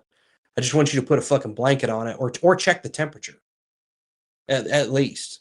Like that's a thing. Like that's another thing that you can carry in your fucking medical bag is like the temperature probes that you could stick. Like, hey, we've got this person wrapped up. Let me stick the probe right in there so I can see that they're not fucking you know suffering from what's going on. Like shit that people just don't think of, but fucking 25-cent space blanket fucking kill you. That's fucking stupid. Yeah, Bruce is a full grown man, you could say. Absolutely. Yep, the ground is always cooler. Half naked, Tim was the instructor. Yeah. can't do scenarios oiled up in the fight too often. Like you slip around and it's fun, but it's not a lot of clothes between you and the concrete. Fucking Tim. So EDC IFAC, non-lethal option, lethal option. What else? Flashlight. That's kind of in those there. So like I like non-lethal option. I would say like kind of OC is like really the thing. Like if you're talking tools in general, but like less lethal, so less likely to kill somebody. You got a couple other options. Like that's the preferred term. Like it's the vernacular that people want to use. So lethal options, like obviously carry at least one gun everywhere. Almost always have a knife. Well, actually, I've always got a knife, and then sometimes I've got two, you know, fixed blade or fixed blade and a pocket knife or whatever. But then your IFAC, like that's a huge thing. That's hey, how deep down the rabbit hole do you go? Is it I've got one tourniquet and I'm good, or do I have a tourniquet and chest seals and gauze and all this shit? Like it's whatever you can fit on you, but like your life is going to dictate that. That's the same with carrying your gun. If you live in a place that you can't carry a Glock 17, you're going to carry a 365. Or if you live in like if you're working a place where you got to carry in the Enigma or you have to do some weird shit like a J frame on the ankle, beats a Glock in the car, or a fucking LCP in the pocket. Like if you can complete your fucking drills with it and you've got, a load that hits to the sights and like the biggest thing is going to be your stress. Like a fucking 380 ball round will fucking kill you just as dead as any of this other shit. Like, other shit, not medical, not lethal stuff. I dig saps, of course. Um, Depending on your locality, like some places, fucking a sap is a felony. So careful with that. Improvised weapons. Uh, Most places, if you didn't improvise it to commit a crime with it, usually it's cool. So like if you've got like a padlock with a bandana on it, fucking smack somebody in the face. Like that used to be like a gang member thing. Probably criminal culture since the beginning of time, since padlocks and bandanas. Fucking fold it in there, smack them with it, and then let half of it go. Padlock sails the space, but then your padlock's gone. So I wouldn't do that. I would just keep your padlock. Fucking coin saps are pretty cool. Like that's a potentially lethal option, but it's basically just a like a non-sprung shot sap. So instead of lead shot, you've got pennies and dimes and shit. Like getting hit in the face with a like I've got a it's like the SOE flat pack, like it was like the turtle pouch, fucking a couple years ago, and it's just a tiny little thing, and it's got a bunch of change in it and a little loop on it. Like, yeah, I can explain away having some of that in certain places, but it's kind of does it go with your EDC? Like, oh yeah, sure, you can carry fucking rolls and rolls of quarters and whatever, but like somebody asks you why you have it, like kind of plays into that too. And then huge fan of OC, kind of iffy on recommending people carrying tasers. Like I definitely see the value, but as long as you're aware of the drawbacks is a huge thing. And then for the investment, like the monetary value, like I don't think that's the best place for you to put your money. And then flashlights, you can fucking hit somebody with it, blast them in the face with some lumens, like that. Like a light as a light source, like to deceive and distract and stuff. That's a non-lethal, ideally, like provided they're not having a seizure. But you probably shouldn't be using the factory Chinese program strobe because it's probably not correct. Like blasting somebody in the face with a flashlight, not exactly a crime. So that's kind of like if I had to say like your perfect tool, it's almost a flashlight. Like if a flashlight had a gun and pepper spray on it, be fucking legit. Good shoes you can run in for EDC, yeah. So that's a thing. So John Hearn, He's a pretty slick dude. I know Dylan knows him because we were in the same class, but he's a pretty smart dude, and he does a lot of stuff with criminal statistics. Two parts. So one, I think it's tomorrow. I believe it's tomorrow. He's doing a live stream of like the last year's criminal data. It's like $30 on like it's like a Zoom class. You guys should do it. If it actually is tomorrow, I should be on it. Like tons of like it's usually like 2 hours plus Q&A. Like it's a fucking steal. But some of the shit that, part of it, you know, it holds some truths to like if you've ever heard the if it's not FUD lore, it's crime lore that it's like what women wear is what, gets them sexually assaulted. Like, I don't know if I can say that on YouTube live, but fuck it. But like, oh, well, she shouldn't have been wearing that. Like, part of that is true, but not how people think. Like, obviously, like, if you like criminals are fucking fucked up. So whatever's driving them, whatever, it's not like, oh, she was wearing a bikini, blah blah blah. But no, like the things that like both like armed robbers and assaulters and murderers, like the things that they picked out on people of why, oh, I'd pick this person, not this person. Like some of it is, oh, this person's looking around and paying attention. But if it's like the shoes that they would wear, like women in high heels or fucking flip flops, that bitch ain't fucking running away. Like, you know, that's that type of shit. So good shoes for EDC fucking makes sense. Like, at the very least, keep an extra pair in the car, like, if you're going to the beach, like, sometimes you aren't gonna go do beach things. Like, shit hits the fan, I don't wanna be like, "Oh, shit, let me go change all of my clothes and do all this stuff." Like, then you start getting into, like, your vehicle EDC, which is another huge rabbit hole. Since we talk about coin saps, become a foster impact. So, uh I just bought another Foster. Well, actually, I just bought a Foster. I didn't have one before, but Foster impact devices is still doing a thing. They're doing their thing. But they do it more like kind of an auction thing. So it's not like a hey, I've got this for sale. It's like hey, I'm throwing up 5 pieces tomorrow. First person to comment gets it, and then like you pay them, and like they send it to you.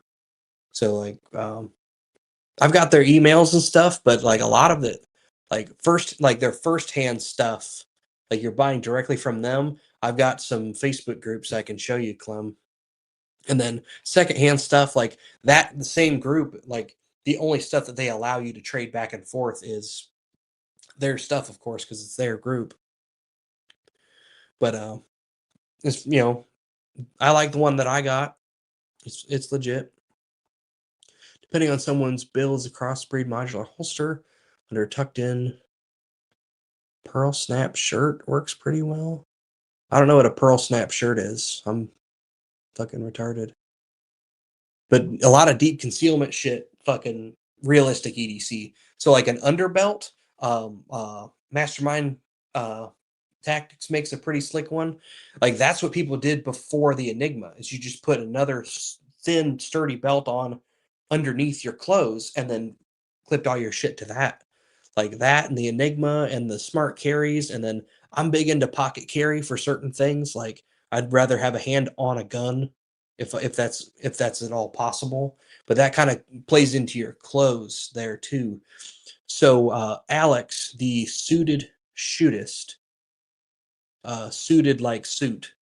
Uh, he's a attack response alum, and he does a lot of clothing shit. So like he's a is or was like a sales ninja or something, like working in an office, and he's actually got a pretty good video on about getting caught carrying a gun at work when he's not supposed to, which is a real concern. He's a little bit more middle of the road. Like I would consider myself a little bit more militant on carrying a gun. Like I'd say like, hey, you should definitely carry it all the time.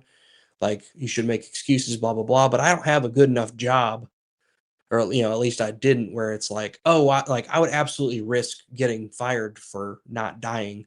But then again, if you're going to be blacklisted professionally and you're going to get disbarred from your lawyership, or you're going to get fired from your board of directors thing, or fucking like, yeah, that's your personal decision. Don't risk that shit. But he's got a lot of videos on clothes and shit. That's uh the thing.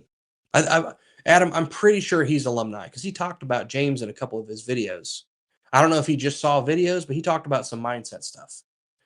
But he talks about pants and shirts and like how stuff fits. Like I forget what the fuck it's called, but it's like the tip of the center of your pants at the crotch to the top, like whatever that's called is for this. Like it makes sense because I've got some pants where it's like abnormally low, and like when we're rolling around on the ground doing ground fighting ninja stuff, uh, like my legs are just not as mobile, and it's because like the fabric is fucked up. Like whatever the measurements are, like there's a huge science that goes into it that like I don't buy clothes correctly. I just like, oh, well, these worked before. Like, you know, oh, well, these ones are a little bit too loose. So I'll buy the next size down. Fuck it. And then, oh, these ones are great. Or, oh, these ones, whatever. Like, but there's people that have done the research. Yeah. So it is tomorrow, Dylan. Yes. So that's something. Check that shit out. Open toed shoes. You can just put me down on the spot. Yeah. Pat Mac, good bit on shower shoes art for fighting. Yes. 3D printed knuckle dusters. 100% Phil. Dude, I don't know.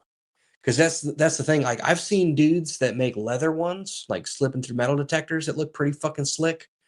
But I'm just not in the financial realm to like, hey, I'm gonna buy, a couple of these and then risk fucking sneaking it through security someplace. Like it's a fucking hunk of leather. Like there's no metal part, and it's a weapon, but it's like that's the same kind of thing. Like, I don't know. I would want to do a lot of, especially 3D printed shit. I would want to do a lot of tests before I would genuinely carry it. Like, I've got some brass knuckles, but like if I had to choose between that and a sap, I'm taking the sap.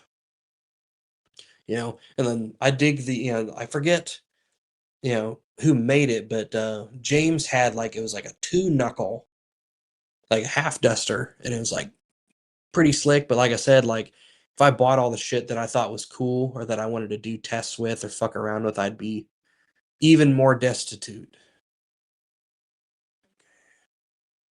We'll talk about Foster. Yeah, glad they're still going. No pearl snaps. Must not dress nice. Not. No, the fuck they don't. Like no, like the people that I was around, like you're lucky if they're fucking wearing their fucking footy pajamas. Like these motherfuckers, like you'd be surprised. It's like fucking cops, but it's half the shit they can't show on TV. So let's see. Shirt that has snaps instead of buttons. Like fancy shit or like cuz I've got like 511 shirts that do that, like some button downs. So maybe I do know what you're talking about. Just plastic snaps instead of pearl snaps. John Hearn wears those shirts. Tactical pastor. Oh, no shit. Okay. Knuckles for a bottle opener from a guy. Okay, so I'd carry a bottle opener fucking everywhere, dude. Like, absolutely.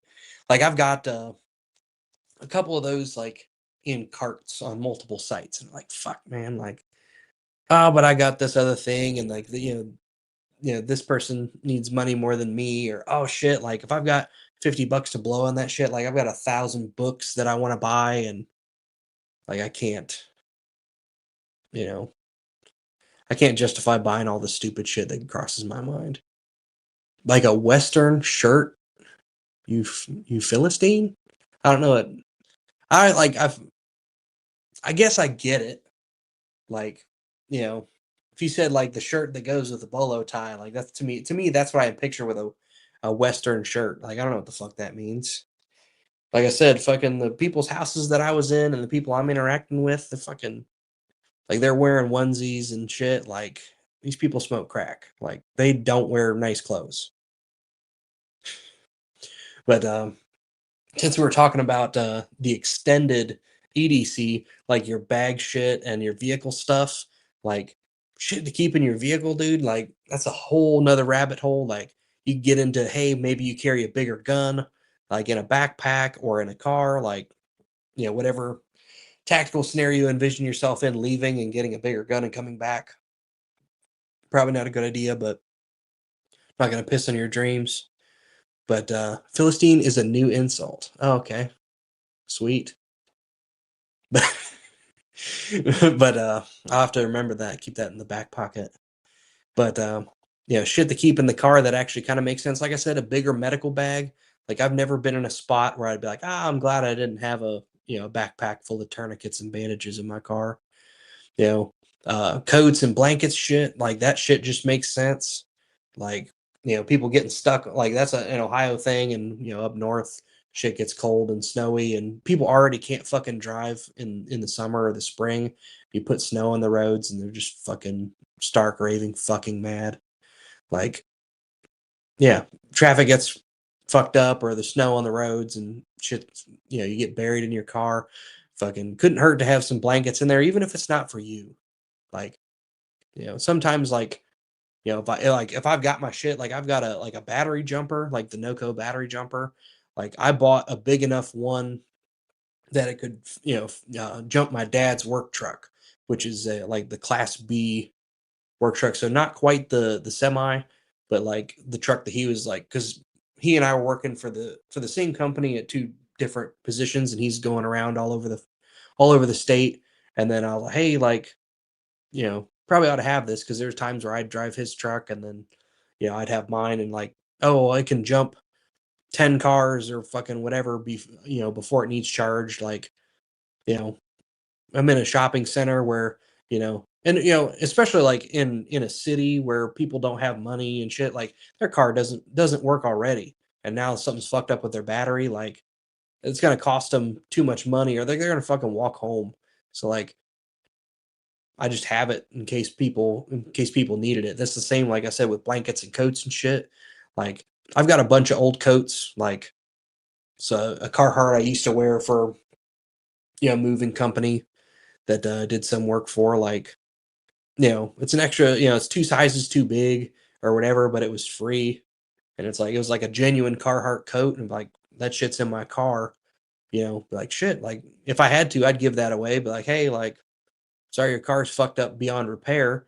And, if I'm too busy or too sketched out to say, hey, hop in my car, I'll take you to the gas station or back to where you're going. Like, oh, hey, here's this coat, or here's this, these blankets or whatever. Like, that shit's replaceable.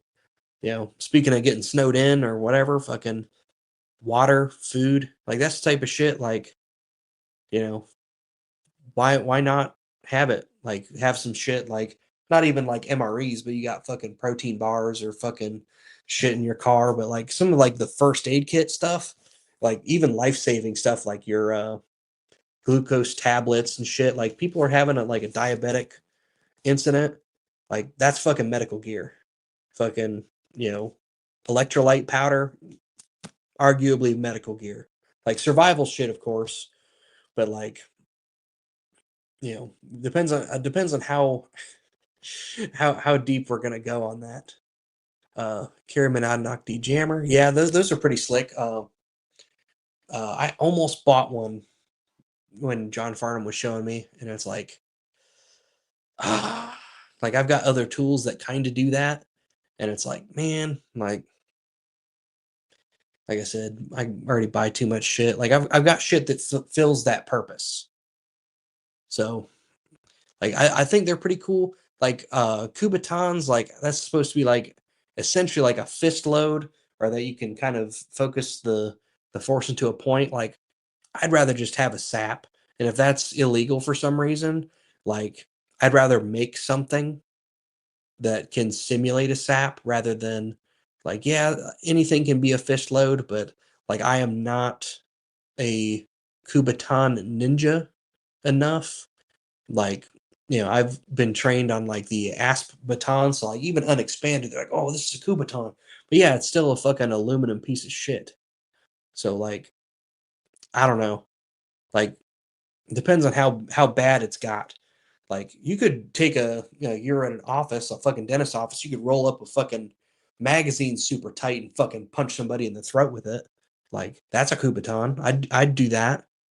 Like, that'd be a thing. Like, I'm not carrying a Kubotan specifically for that stuff, but my flashlight becomes a Kubotan when I fucking stick it in some dude's eye socket. A lighter, yeah, some way to start a fire, absolutely. Like that. That's the type of shit, why wouldn't you have shit like that? Like, at least in your car. Like, maybe not I don't smoke, so I don't fucking carry a lighter with me every single place I go, but couldn't hurt to have a way to start a fire or some sort of a signal device. Like, you can use, cell phone batteries.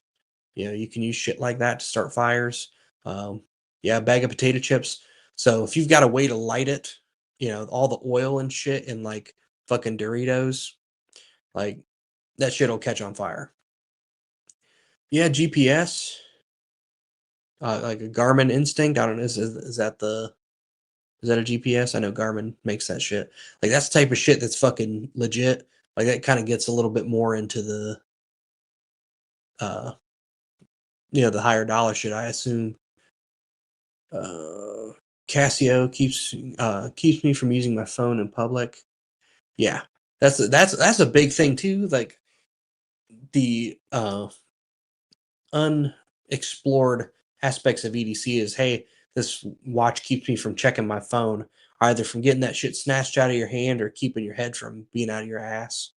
Like, that shit's probably a fucking lifesaver. Like, even in, like, America, where that shit's not as big of a problem, like, people still snatch your phone and fucking smack you in the face with a ball bat or whatever. Like, but other places, like, if you're worried about getting pickpocketed, like, that's the thing. Like, one of the organized crime videos I have that, like, I love showing people is, like, the guy takes your fucking wallet or your purse, and as soon as you get your phone out to call the police, fucking guy rides past on a bike, snatches that shit.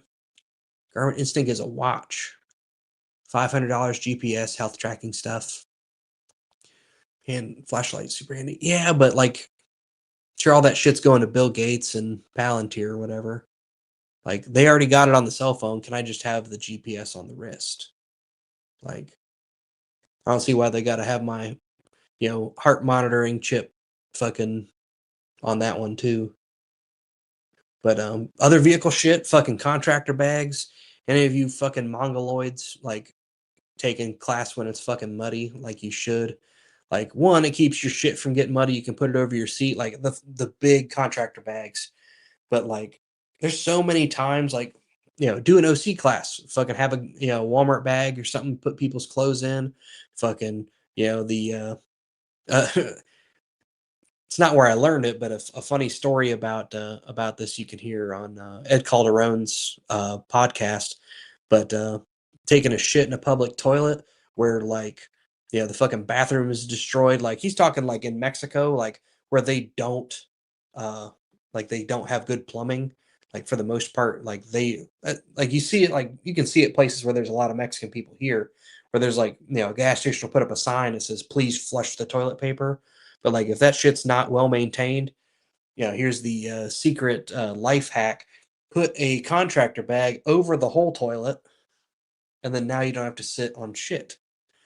Or if you have a couple of them, or if you have you've got your contractor bag in your blanket, you can make a field expedient toilet in your car. Like, prop the door open, blanket or garbage bag as a curtain, put the other one, tie it to some stuff, hold it open, shit into it.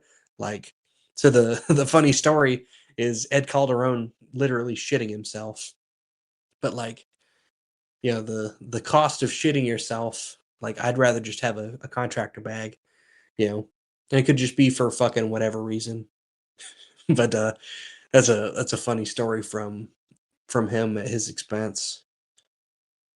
Let's see. You can turn off the health stuff. Yeah, I'm sure there's a setting to turn it off, but I'm sure they absolutely are still collecting that. Yeah, Greg Ellerfort's book scared me off all the world about. Absolutely. Like, that's a thing that I do now, mostly because, like, I'm probably autistic. Like, if I go use a bathroom in some place, I buy something. But that was the thing, like, in Mexico, like, there's no public bathrooms, and anything that's kind of well maintained, you have to go buy something. So, like, hey, I have to go into this restaurant and buy some food, or I have to go into this shop and buy fucking whatever, spend $5, and then I can take a shit in a nice toilet. Like, that's just the cost of doing business. Like, that's type of stuff that, like, people don't get until you see it. Like, and it can happen here. Some of it's just like, hey, maybe the place just isn't well maintained. Like in the context of Ed's story is like he's really got to take a shit and he's like on a date with some chick and he can't break away. But like, at the very least, like, the other guy on the podcast with him is like talking kind of a similar thing, but why not? Why not have fucking, even if you use them as real garbage bags, just keep one in your car or two or a bundle. Fuck it. And if you don't use it, that shit fucking lasts. Remember Ed's Instagram post? Wealth of great info. Yeah. Shit like that getting taken down as a fucking library set on fire. Worked in places in the US, third world bathrooms. Exactly. That's exactly what I'm talking about. Like some people, like, you think the fucking, like the corner shop in the ghetto has a fucking nice bathroom, or the fucking Valero run by, people who just don't give a fuck. Like some trucker dude came in there and fucking shit his brains out. And, you think somebody like, I guess it's a little bit different, but I was gonna say like fucking, we had a shop in Mansfield, dude got his fucking brains blown out, and some dude's fucking mopping that shit up for fucking $7 an hour. Like most people aren't gonna do that. Like, but you're just gonna suffer, and then like if you really had to take a shit, like not a life threatening emergency, but cost you something. Like, what's a fucking trash bag cost? Like do some ninja shit, and then one, you're not sitting on a shitty toilet, and then at the very least, you fucking you know you don't shit your pants, and then have to go sit in your car with shit pants, and then drive to your hotel with shit pants, and then everything that Ed said. Same Bourbon Street, New Orleans. Contact rear, yeah. Mexico City. Public bathrooms were paid. Yeah. So that's the other part. Is some places there's like, it's like a coin op fucking stall. Like, or there's an attendant that you have to pay. And like they hand you like, a square of toilet paper. And it's like just the Western mentality of that.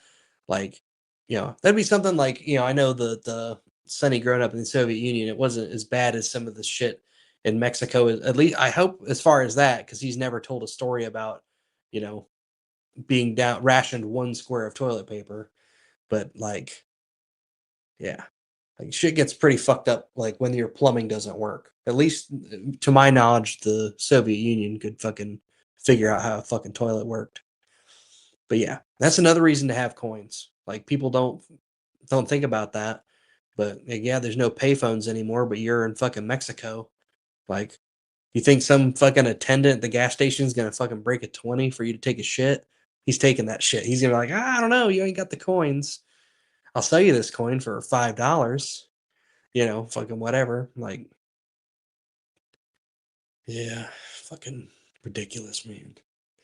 But other shit to keep in the car, fucking like I always keep at least, like a change of clothes.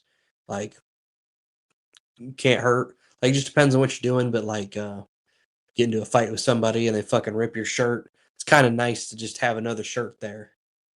Like, it's a bitch that, someone ripped my fucking Dare to Resist Your Government shirt, and then now I gotta go beg John to make another run because they're probably sold out. Like, yeah, my fucking $25 shirt's gone, but I'm not walking around in public or, you know, whatever with your shit fucked up or you rip your pants. Like that's happened to me a lot too.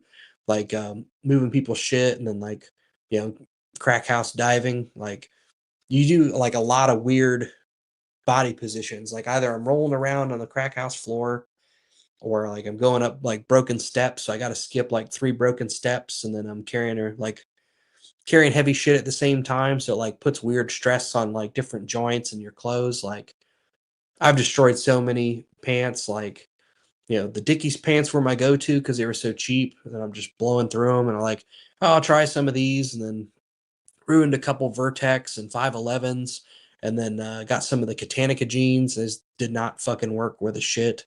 Like, can't fucking waste money on that shit. But like, that shit. have have an extra pair so you're not fucking like I'd have to clock out and then drive home and fucking change my pants because I can't fucking walk around with a fucking foot long hole in my fucking Katanica pants. Like, because that's just happened to me. Like, fucking, what's an extra pair of pants or fucking, clean socks in the fucking car? Yeah. Keep a pair of wool socks. Yeah. Why not? That's the same kind of with your jacket thing. Is like, oh, fuck. Well, it started raining. Well, I wasn't wearing a jacket anyways, but now I got one in the car. Other shit. Fucking your tire kit, like a plug kit, fucking rolled down to Texas, fucking drove, 1,100 miles, no fucking problem. Fucking get into town of where I'm at now and fucking two flats.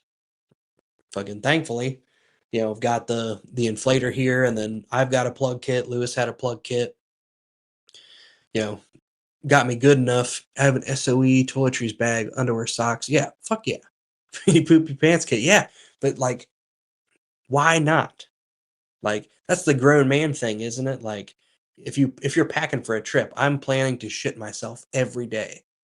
So I'm planning just in case. So if it's like a 2-day trip, got fucking 15 pairs of fucking underwear. Like why not? Keep that shit there like it's your insurance policy. So like yeah. So tire plug kit, fucking road flares, either the electronic ones, like I'm a bigger fan of like the manual rather than the digital. Like, but I've got them both. Fucking either you need to set something on fire or signal somebody. Fucking cones. I got a couple of the cones that you can like pull up, so they're like flat. They work okay. Cones. Sometimes like shit. Like, hey, I keep them in the work truck so I can block traffic and you know, allegedly break the law. Just fucking throw some cones down, whatever. I can park where the fuck I want. I can block off an alley, fucking whatever. Tools, change your tire, fucking, you know, especially like with now the a lot of the newer cars, um, got the coating on the windows, something that can bust through a windshield. Like I've got a bunch of pictures. We had this dude fucking flip an 18 wheeler. Thankfully, he was not the trucker stereotype. He was a very thin dude, but like if he wasn't able to climb out the window, like it was a gas truck and his shit was fucking leaking. He was able to climb out, and thankfully nothing caught on fire. But he was able to climb out the top. Like if he wasn't able to physically climb out the other end of the big rig, you know, what do you got that can bust through a windshield? Like, granted, this dude wasn't in any danger, but if he was, I'd like to be able to get through that without saying, "Hey, dude, cover your face because I'm gonna fucking blast some holes in this shit." Like, you can't do that. So, I'm not saying you got to go buy a fucking $500 Halligan, but there's some tools out there. That's through a blowout kit. Keep a litter in the car. Yes. Yep. Yeah, that's the type of shit that like what's a fucking quick litter cost? It's fucking like $30. Like the Rescue Essentials or something. Like even like that's up to like 500 pounds. Like it's gonna do most people. Like just there's other ones I like the ones that like the more handles I like because there's different shit you can do. Like if you need to drag something or you got like a bunch of people helping you, like couldn't hurt. Like there's no sense of being fucking He-Man and being like, hey, we're gonna have two handles on this bitch, and then it's like, you know, the person that can't get up off the ground and they're 400 pounds, like that's a lot for two people to lift. Like it should have fucking 8 handles and all that shit. Like um that fits in a like an e-tool pouch, like your entrenching tool, like your foldable shovel. Like you can get a fucking surplus one of those, like the pouches for fucking $5, $10. Fucking roll it up, pack it flat, fucking put it in stuff. Like that's what I've got in. I've got a backpack that I take to the church. That's in there. Like they've got some chairs in there that seem pretty sturdy. Like, but if I had like, and you could pick them up by like the legs of the chair and then the back.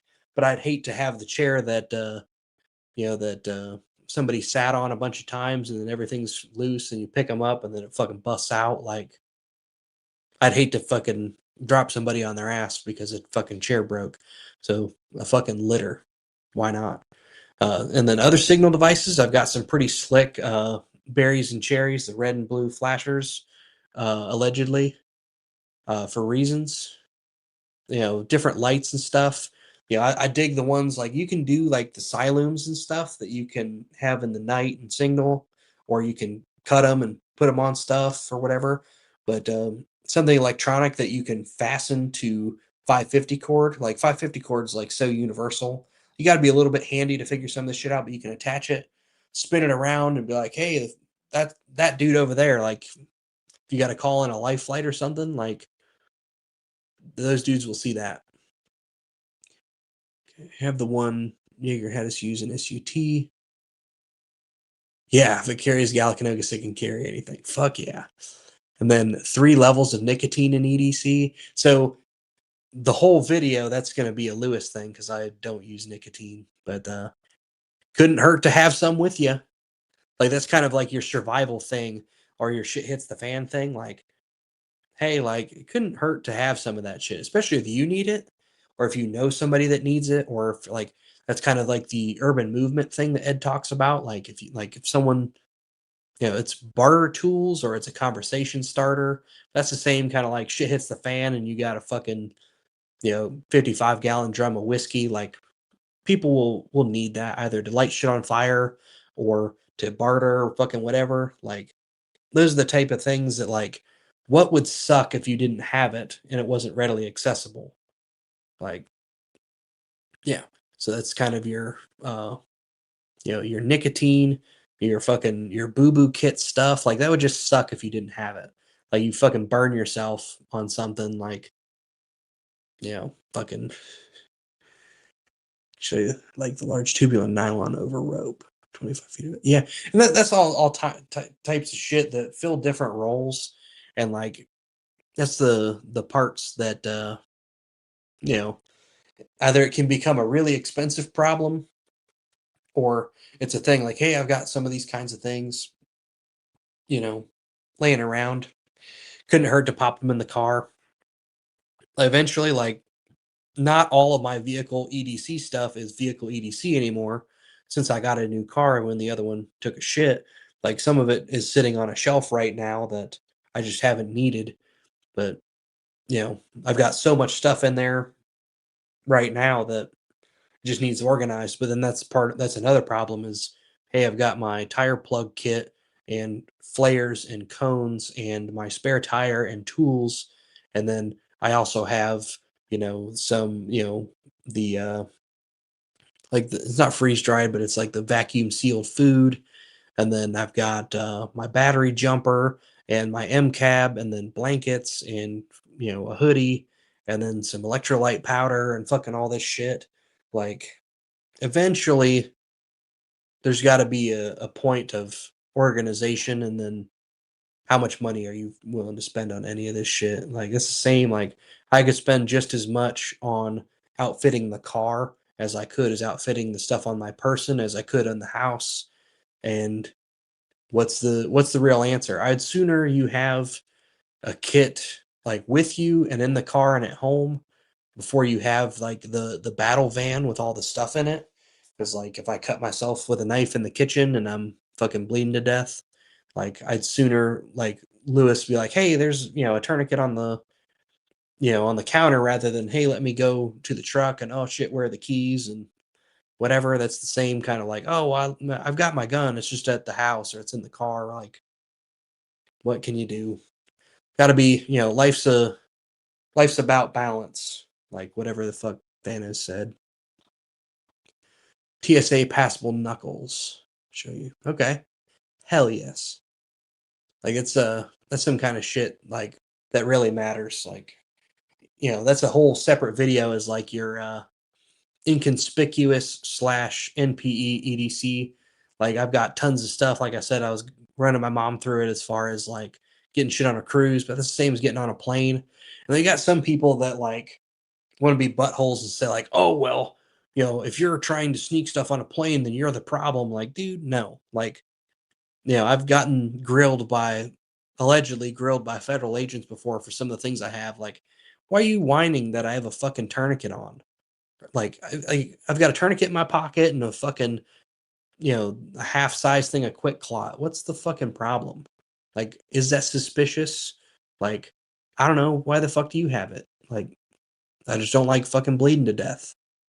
Like, but so even with like fucking weapons and shit, fucking the more creative you can get, like, I don't know, is it fucking illegal to have a padlock on a fucking airplane? No.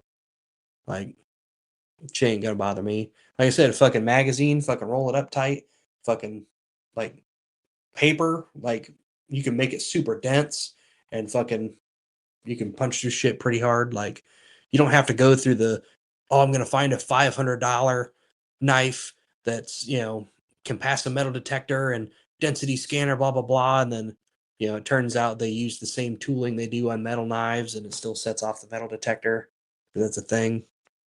Like fucking ridiculous. Moving blanket's a good one for the car. Yeah, fucking Harbor Freight. Some of those you get I used to get the Harbor Freight coupons where you could get one for free. Like fucking walk in there and buy something stupid. Be like, oh shit, I got a free blanket, or oh, go. I think they sell 550 cord and fucking rope and whatever. Buy one thing and get another one. Like shit that you might need. You might be fucking moving a TV and you need a fucking blanket. Or you got a fucking something glass or fucking something fragile or whatever. Like it's the shit that makes sense, but it's just stupid stuff. Like I wouldn't think to carry a fucking EDC garbage bag, but then you know, shit your pants one time, kind of want it. It's the same with kind of all that other stuff. Like, get trapped in a car and be super hungry. Like, yeah, maybe you get out of there, but like, I would hate to have like 4 ketchup packets sitting in the cup holder as like the last meal that you ever get before you die in a fucking snowstorm. Charlie Bronson's always got rope. Yes. 2 people. Charlie Bronson in this rope. Yes. Shit me once, shame on me. Shit me twice, won't be shit again. Yeah, I have never, well, I have yet, won't say never, I have yet to shit my pants as an adult. But part of that is prior proper planning. So prevents pooped pants. That's the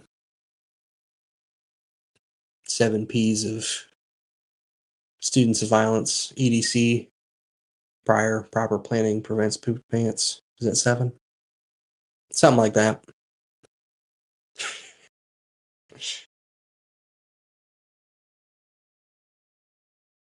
There's like I guess poop has 2 P's. Let's fuck it. Bunch of P's. But those are things like, man, it makes sense to have. Like the times that you need something or somebody's got it. Like say like if you're gonna go that far, like some of the like the portable power banks are pretty slick. They've got like mini generator type things, like your cell phone's dead, or you got like a little solar panel or something, or like this is kind of the same with the battery jumper. Like you don't need it until you absolutely need it. Like the same shit, like the same reason like your car should come with a spare tire and the tools and you should have the know-how to use it is the same for having a gun.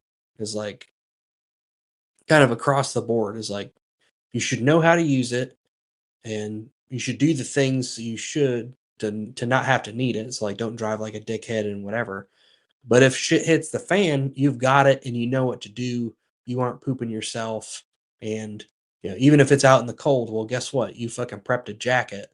So you can just get out there and get the shit done and then change your tire. Like I've done that before. Like, I'm sitting in a parking lot somewhere, fucking changing a tire, and it's, the middle of February and it's freezing ass cold, but it could be worse. Like I could have no gloves and no tools and a jacket or no jacket and fucking have to sit there and wait on fucking AAA. And guess what? I also have AAA just in case because that's happened too. Like when my car took a shit and the transmission fucked up, you can't have a tow truck as your EDC necessarily, but can't fucking hurt. Travel a lot for the military.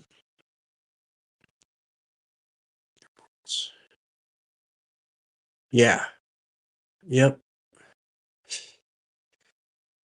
And then got a battery jumper for the wife so she doesn't have to find someone. Yeah. And that's another thing too. That's the type of shit. Like, not only is it a nice thing to have, but the same like battery jumper cables. It's like now you're not relying on somebody else. Like either, hey, no one's come along and I need a jump, I'm totally fucked. Or hey, I've got to rely on some stranger that's gonna fucking smack me in the face with a machete or something. Like that's the same as checking a watch instead of checking your phone or pulling it out or having your head up your ass. Like types of shit like that seem so simple but can fucking wait. Like, but those are the little mistakes that fucking kill the most people. So make sure periodically check the charge. Yes. So especially like, weather does crazy shit with batteries and then shit like, that's another thing like on all like the little battery stuff, it's like, lithium batteries and then check the charge and replace them. Same with like your red dots and shit. Fucking replace it sooner than you should. Like absolutely. But that's the thing, like you don't want to be like, oh, well, my shit's charged, and then you go to use it and it's not. So you spent $300 on your fucking slick ass battery jumper, but you didn't fucking charge it because you're a fucking idiot. You're still fucking stuck on the road. Been digging the pocket gun, wondering if Mike could make kydex that acts the same as Uncle Mike's. I think you could, but I think he could in a way that he does like the what's his called? The is it the lady special where it can bend? Because that's the thing with the soft part of that Uncle Mike's pocket holster is that the wing can bend. So maybe not one piece kydex, but maybe a two-piece kydex would be slick. Something like that. Or he could do two pieces of kydex, like one is the wing and then one's just the holster, like optional, kind of like the Uncle Mike's. Um,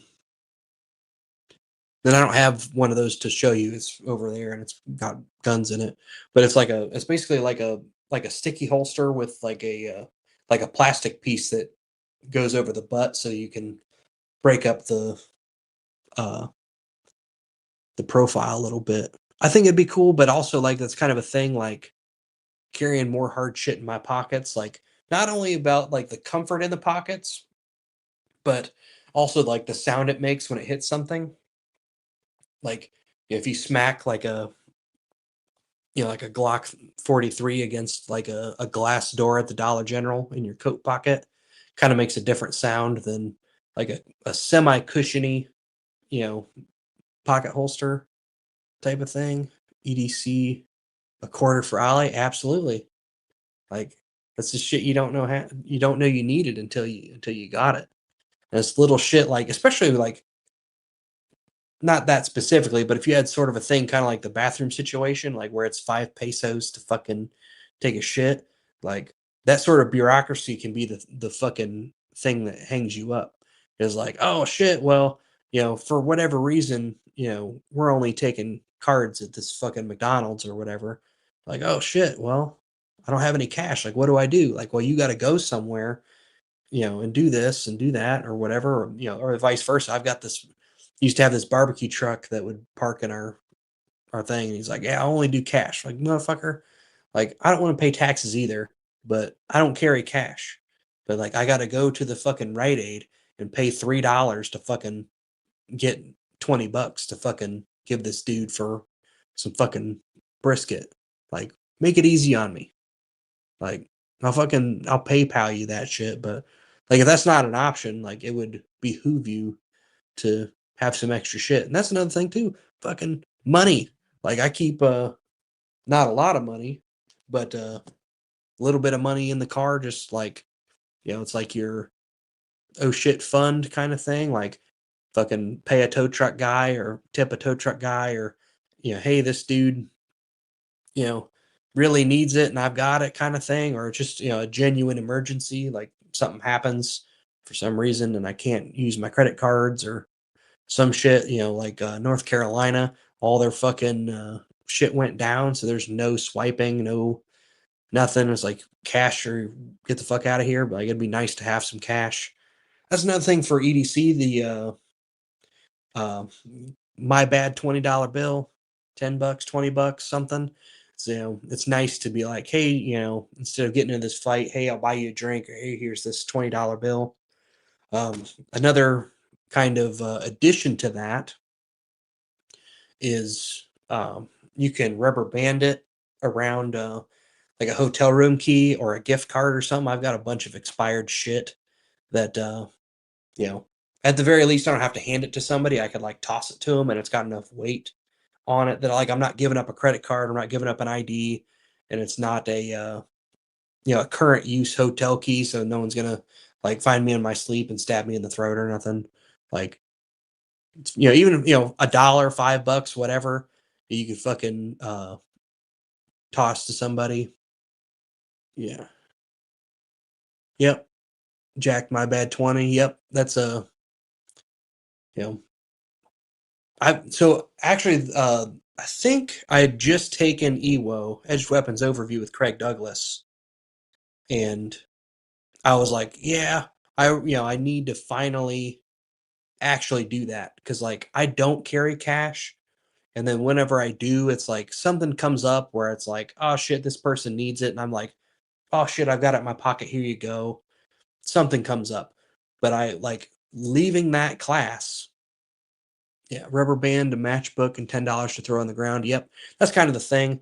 Uh, you know, if you're not being a dick about it, like that can be helpful. Like if it's just some crackhead who just wants the money, or you can kind of toss it to them where they catch it, and like so you don't have to pull your wallet out. Like I'm not pulling my fucking wallet out for someone to snatch it. One, I don't carry tons of cash, and then whenever I do have cash, like for whatever reason, you know, from activities, like I'm not gonna pull out my, you know, flex out my wad of hundreds to, give some dude $5 or whatever. So it's something that you can kind of toss there. But the EWO story, so I did have cash, and I was like, oh shit, well I'll just keep it in there. And then the way home, I did not make it home yet. So my consistent pattern that I used to have is I would get gas before and after getting on the interstate, going to and leaving classes, just like so my car is always full, like 100% before I get on the highway and 100% as soon as I get off. And then dude at the gas station fucking being squirrely. It's like, hey man, blah blah blah, blah blah blah. Like, hey, here you go, bye. Like, cost me $20, but I didn't have to punch him in the face. I didn't have to get punched in the face. I didn't have to like be a huge dick about it. And that's another aspect to this. Like, if you're a charitable person, like, and you're smart enough not to get screwed, like that's a big part. You know, kind of plays your role as a person, and then like total separate video would be like church security. It's not the same as being like and shit hits the fan compound security where you fucking smoke anybody that taps on your fence. Like you know you can't just fucking suplex people into oblivion like just because they walked into your church or walked into a school being a little bit weird.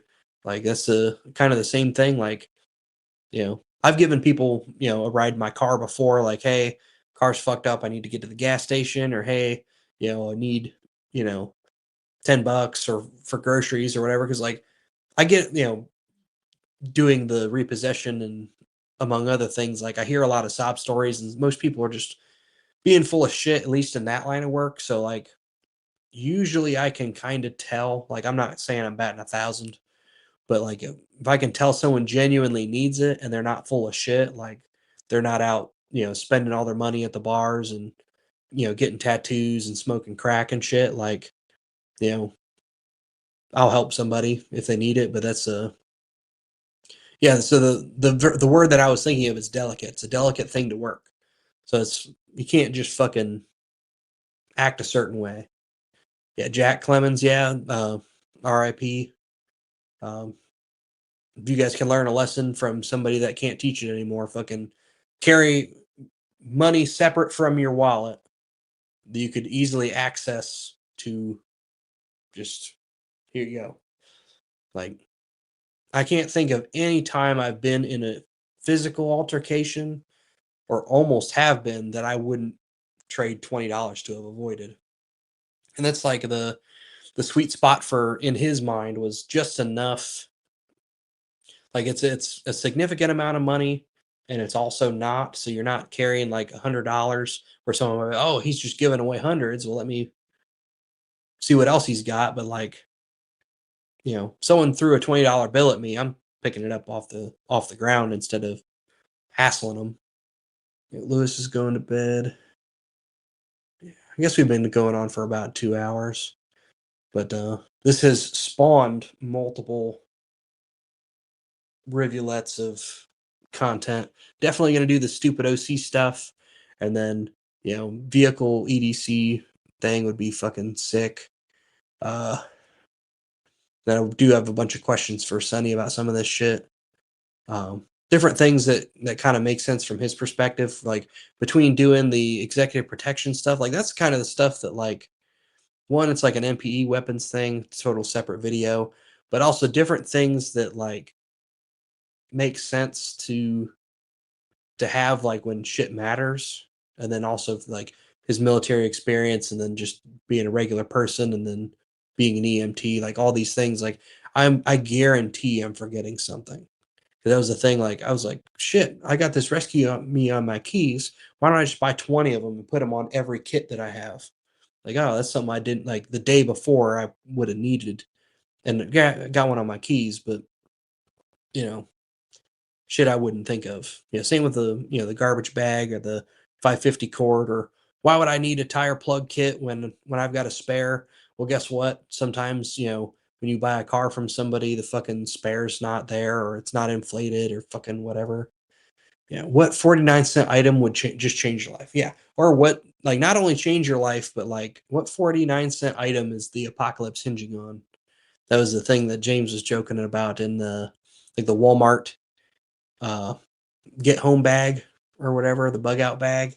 Like that's the type of shit that the mindset versus money thing. Like a dude with a bunch of money, like fucking shit hits the fan in North Carolina. Yeah, it's nice to have nods to make sure that like, you can see if you're about to get ambushed in the night when you're bringing in supplies, and you know people are robbing churches and shit. Like that shit's fucking slick.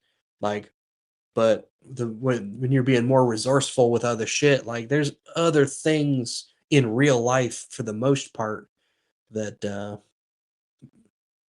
play a bigger role.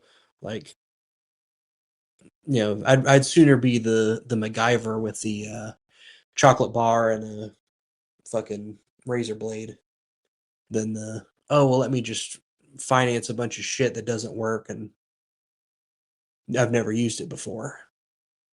Most new cars don't even come with spare tires. Damn, like that fucking sucks. Like, you know, that's the type of shit, kind of like the mindset that people are getting away from, is like, why would I ever need a spare tire? And then like, whatever company is going to say, well, if we're producing millions of vehicles and we can take this line item off and we save $10 per vehicle, and that's 50 million cars and trucks and vans and all that shit. And like, well, yeah, that's a big amount of savings. But then also it's the you're less prepared by default, and then it becomes the norm to just not have it. Like, I think, like, definitely it's causing a shift in people's mindset, and then you know it's the type of shit like, whenever I went through driver's ed, that wasn't the type of shit. Like that's shit that, like, carry permit versus fighting pistol. It's like the shit that I wanted to know driving a car is the shit that makes sense to fucking have. Like, not only to have, but know how to use. Like actually taking the your fire extinguisher out and using it, so you know how it works and you've done it before. And that's another thing, like I keep in my car as a fire extinguisher. Like, why not?